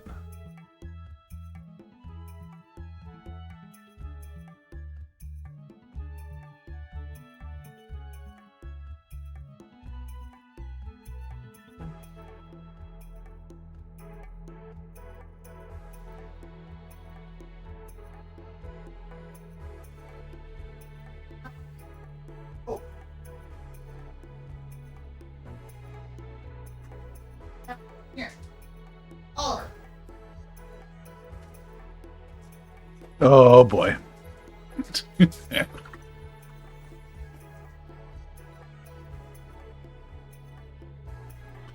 Problem is, well, it's a mix. We're both that. That's the problem. We are both that. No, hey, you are all good, my friends.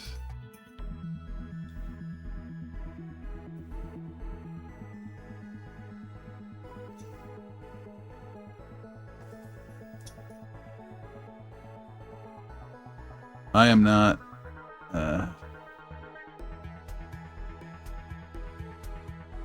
we're fairly egalitarian here.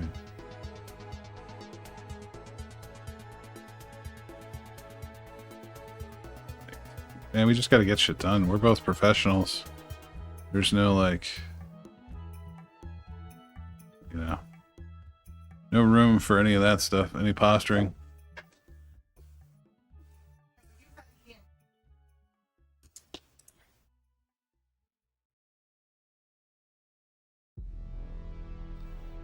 I it just depends. Like sometimes she'll cook, sometimes I'll cook. It depends on what's on the menu, who's better at it. Like there's stuff she doesn't know how to cook and stuff she knows how to cook, but I don't know how to cook, and it just depends.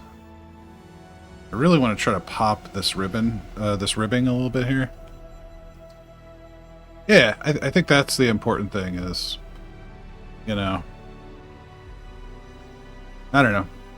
I made stupid relationship decisions in my life, so maybe I'm not the one to say anything. I'm happily married. We've been married 8 years now. And do we disagree on stuff? Absolutely. Sometimes we do. That's I don't think a weird thing. But we make the dream work, you know? We're I can't believe I'm almost at 25% equity in my house. Like that feels pretty good. You know, we both got careers, we both got advanced degrees, we're both doing fine. The only thing we don't have is kids. That's kind of a medical issue with me. C'est la vie. Oh, we got dogs. Well, you have to. You have to be able to disagree. If you can't, I would say get the hell out of that relationship because it's not going to end particularly well. You know. If y'all can't, not you, but you know, the hypothetical you, the royal you, in the words of Jeffrey Lebowski, you know, you're gonna be in trouble.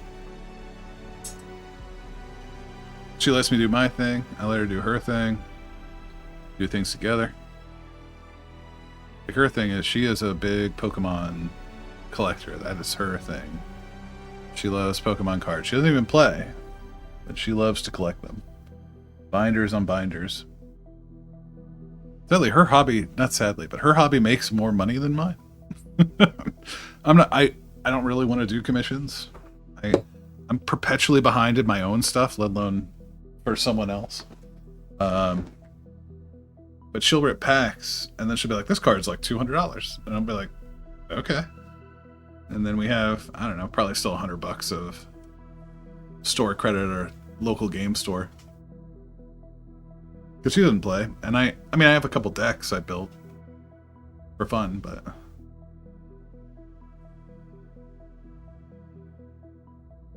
Well, that can be important too. You know, if you have a dynamic... You know, I think people... I don't know. You gotta kind of be on the same page with stuff. That's true. But I've seen couples that have been married for 30 years that are completely opposite sides of the dynamic, right? The woman's all boisterous and the male's quiet, vice versa. Or you know, not even heterosexual couple, homosexual couples the same way, you know. The partners are complete opposite. It doesn't, you know, sexuality doesn't really come into play for me. But, you know, it's, people are hard. Relationships are hard. I would say there's not necessarily one answer, but definitely there are probably some universal truths. The communication thing is definitely going to be important. There's no way around that. Yeah, exactly. But you have to know that at the table, and you have to be willing to do that. Like sometimes opposites complement each other. My wife and I, we are almost the same person, and I think in some ways that's bad, but in a lot of ways it's good. We agree on a lot of stuff. Like we don't.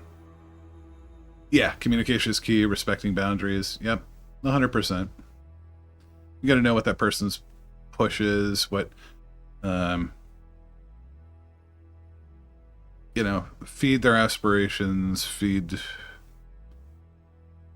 their desires. That I don't mean that in a sexual way. I just mean like, I want to go do this thing, right? So I say my ass single. Well, it's easier that way, right? 100%. I would say there are definitely times in my life where I've been like, man, being single is a lot easier than being in a relationship. There's no overhead. You don't have to worry about that other person a whole lot. But that's, I think, starve them sexually starve them. No,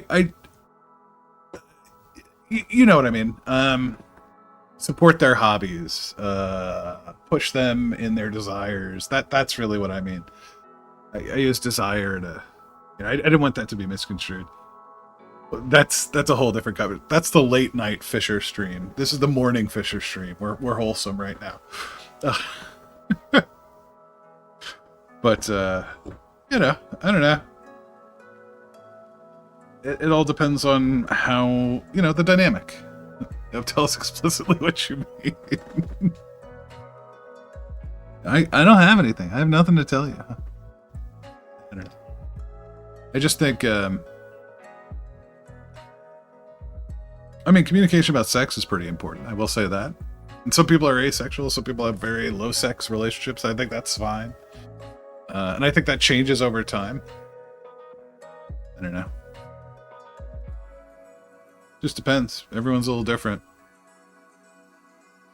I think it's hard to do absolutisms, The only one I would say is communication is probably important. There's probably someone out there who's not big on communication. There you go.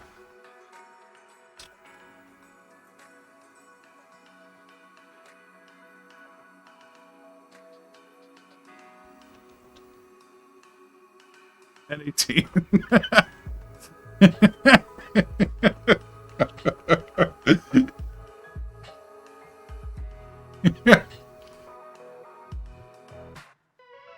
So yeah, the role of that stuff in your life depends on who you are, what your facets are.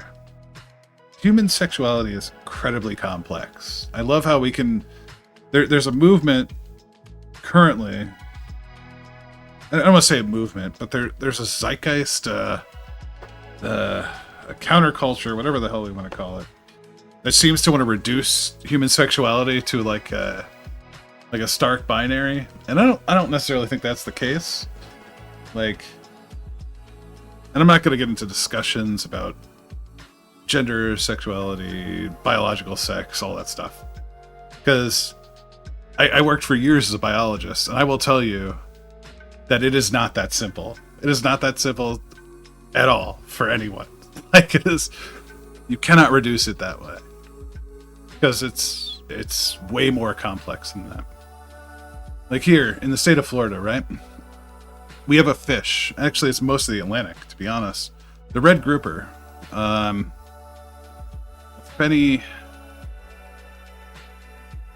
I forget. Royo. Phenyphelus royo. Anyway, the red grouper. It's what my channel points are. This is one of the most caught fish in the state of Florida. It is a huge commercial crop. It is like the number 2 fish that is sold in the state of Florida. And it changes sex mid-life. Almost all of them. And then they can actually change back. Biological sex. We're talking male, female parts.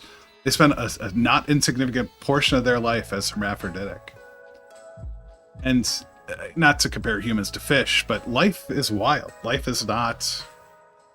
We can sit here and try to slap a box around life. You can't do that. It's hard enough as is. Sorry. Oops. I'll allow it. Well, most of these sea basses are. It's part of their life cycle. The red snappers, all the grouper family does this. No, I know. The auto mod caught it as bullying, and I'm like, no, that's fair. I said it. So, I think it's, like I said, once again, having these kind of maxims, these absolutisms it's never that simple. It's never that simple. Because part of my job, shit you not, when I was a fisheries biologist, was to cut out reproductive organs to measure fecundity, right? Like the amount of eggs the female fish were producing and the amount of sperm the male fish were producing. That was my job. I would go on commercial boats and I would cut repro out and I would send it back to the lab. And only a Sith deals in absolutes, right? Anyway. If I could speak grouper, I guess. But that's what I did. I'd walk around. I used to joke I'd have a bucket of fish testicles. Because that's what I did. I was a biologist. I'd go out on commercial boats and sample them. We take fin clips for DNA. We take otoliths, inner ear bones for aging. And sometimes radio dating. We take fin clips for dating too. Because you had radio markers. Essentially looking at the amount of radioactive material and decay within the fish, and we could age it, at least approximately. But usually otoliths were like the primary method because radiological dating is expensive. It's easier to look at that stone under a microscope and be like, hey, the alien got Frankie. The code's like, oh, I did say aliens were real. I mean, these fish are dead by the time I get them, right? So, not to get too in the weeds here. I'm already very in the weeds here. But, we, as part of fisheries management, the feds rely on fisheries management councils that are regional. Like, so the Southeast region is like the Carolinas, Georgia, Florida, out to Texas. And like I was contracted with the National Marine Fisheries Service, and I would go on commercial boats. That's what I would do, and I'd do these collections. So they still went to market. They weren't wasted product. But this is how policy decisions were managed, right? Or driven. You look at how many fish were caught, you get their legs, you get their weights. Like I helped open up. Yeah, I took the bits, I took measurements, I did like I did not the caviar you want. Because it would be in little vials filled with formalin. I wouldn't recommend eating it. But it was a lot of fun. It was a lot of fun for a 20-something guy to travel the Southeast and hang out in little fish towns all over the place. Like, it was great, man. I would make time and a half for being on a commercial boat after 40 hours. But, I mean, you're at sea for like a week to 3 weeks at a time. You're not in nice conditions. It's a commercial fishing vessel. Some of the smaller ones, there's no head on board. There's no bathroom. Your head is a bucket or your ass is over the rail. That's it. Like, you didn't shower. You maybe had a rinse bucket. You'd fill up the rinse bucket and it would be salt water. You'd either boil salt water or do something like that because you weren't going to waste. You took all your fresh water with you, right? There's no way to get fresh water out on the sea. Yeah, exactly. Well, the flying fish were always interesting because you would wake up in the middle of the night and you hear like, you go out and they're just slamming into the side of the boat. They're all over the deck. I think they're attracted to the light, or the bugs would be attracted to the light, and then the flying fish would go after the bugs. I don't know, but like you'd wake up some nights and you'd find yourself in the school of them, and they would be all over the deck. Like, it was a wild experience. I would probably wait. It was either ass over the rail or a bucket most of the time. Some of the bigger boats actually had like a little head, and I was on some where like it would be built off the side, so it would just be a seat, like it would be a closed compartment, but it would be a hole off the side. But we're talking like 60, 70 foot fishing boats, not the little guys, like the 35, 40 footers. That was the majority of my work. It was a lot of fun. But long story short, wow, what a tangent. I haven't been painting, I've just been talking about fish gonads. It's complex. That's all I was trying to get at. And I got into story time with Phil. But I'll tell you what, I need to go eat something because I've had nothing but coffee for about 4 hours. And let's see what's about. I mean, here, I'll tell you what. You want to see? You want to see what this looked like? Let me see if I can find this.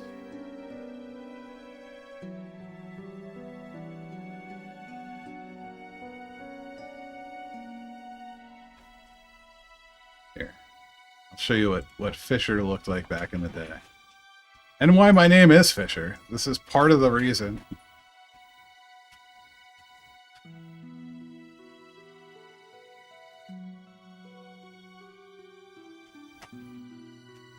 So here's Phil back in the day. This is 20-some-year-old Phil. No,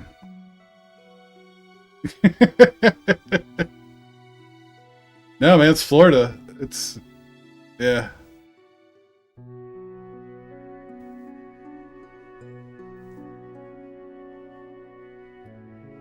Yeah, it's too hot to wear that stuff, man. I only wore foul weather gear, and really light foul weather gear if it was like pouring down rain. And if generally most of the time if it was that bad, no one wanted to pull set because it was too dangerous. Usually the seas would be crap, and you're like, there's too much stuff sliding around on deck. Too many ways for people to get hurt. Because some of the boats were what we would call long line.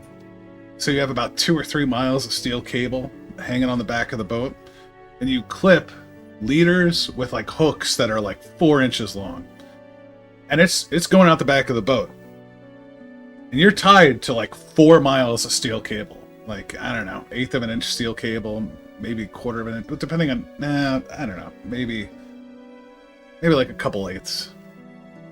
And if you caught that hook in your hand, there was no stopping you. You were going over, and now you're on the back of the boat attached to a ton of steel cable. So, like, if the conditions were crappy, like, there was no... we just didn't, like... yeah. I mean, I'd never been in, obviously, that bad. I've been in some shitty seas. I've been in, like, 8-foot, 10-foot seas. Thankfully, in bigger boats. But even then, like, shit's just sliding across the deck. Like, you get pinned between it and the gunnel or something, and you're just... your leg's broken. It doesn't matter. So, you're just trying to be safe. Probably one of the scariest things I ever had happen is... we were on the line, and there was a water spout that came across in front of us, and we were terrified. On the fishing boats, there are knives and hooks and shit everywhere, because you're gutting fish, you're beheading fish, you're kill picking fish, like just sharp stuff everywhere. So it was like that scene in Twister when they go in the farmer's shack, and there's just like sickles and saws and shit. It was like that, and we're just like pulling all the knives off the wall and the kill picks and throwing them in the boxes and locking the boxes. Like, that was a little terrifying. But yeah, there's Phil back in the day. Probably about 100 pounds lighter, I'd imagine. I was a little leaner back then, but there I am. And I have other, let's see.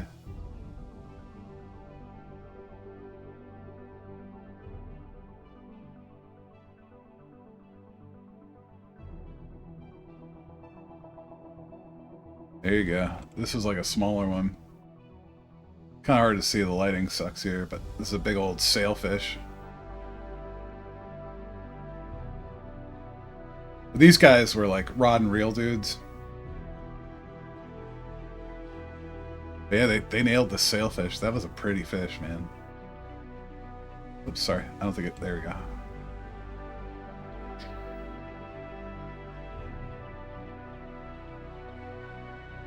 There you go. That's why I'm Fisher.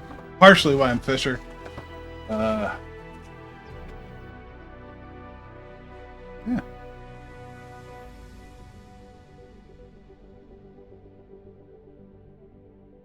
Exactly, yeah. Just the sheet metal potential hazard. Yeah, 100%. My wife is like, she's an amateur meteorologist. Like, she loves that. She does the storm watching and all that stuff. She loves max velocity and those kind of guys. She has a lot of fun with that. And we kind of watch all those movies in a bad movie mindset. Okay, there you go. Yep. So you were FEMA and I was Noah. That was what it was.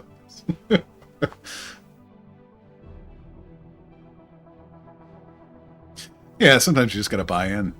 No mana man. Exactly. But alright. I should go. Gotta go run support for my race team here a little bit. And let's see. We've got Garcia. You know what? We're gonna go see Barnyard. Okay.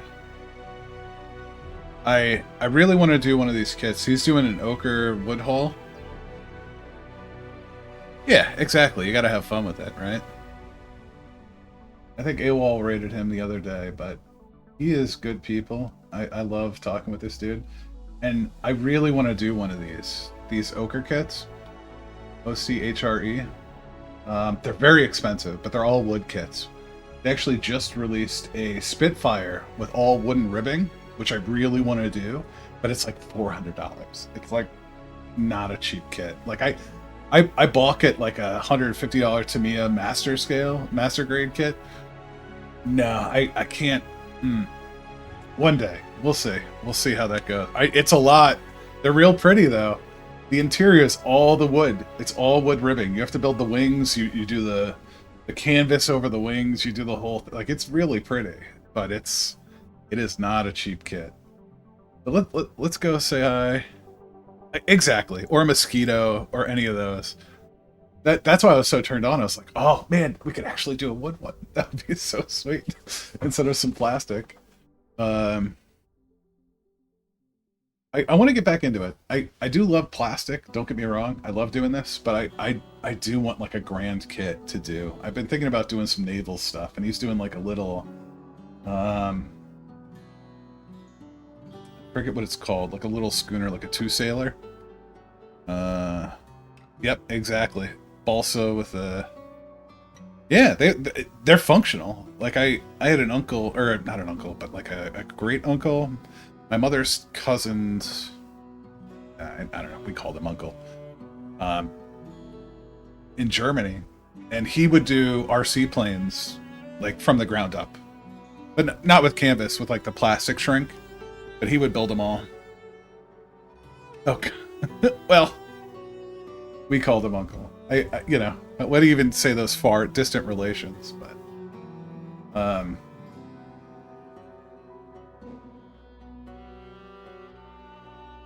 none really. Well, those are cool too. I love those tournaments they have where like they'll rent out a gym and you see how long they can fly. Yep.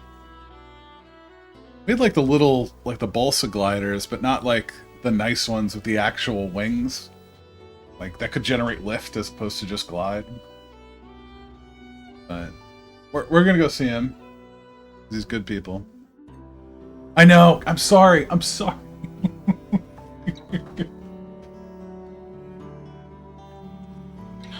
Here.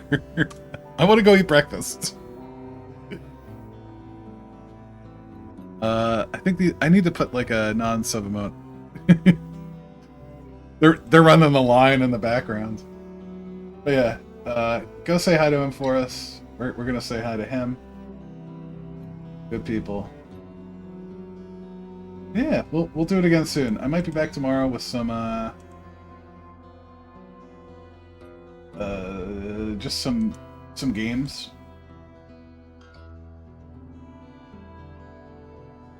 But let's give him a raid.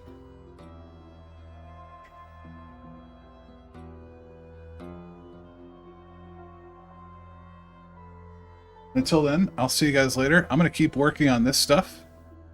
Everybody have fun, get some rest. Hopefully you enjoy your weekend. Hopefully you're sleeping if you're just hanging out. But I'll catch you guys next time. And thank you, AWOL, for the raid. Shout out to Michael Paints. Shout out to Shiny. Shout out to No Mana Man whenever he decides he wants to do some streaming. But yeah, I'll see you guys next time. And if you're new and you like what you see, give us a follow. And I can't believe the dog made a mess back there. I think it's on camera. I don't know. But I'll see you guys next time. Until then, see ya. Went ahead and start the raid.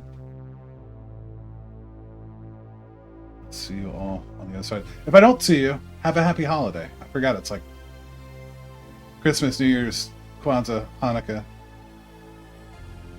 Holidays coming, so spend time with friends, family, do that thing, do the things you gotta do. Until then, bye. Yeah, pet the puppers, absolutely.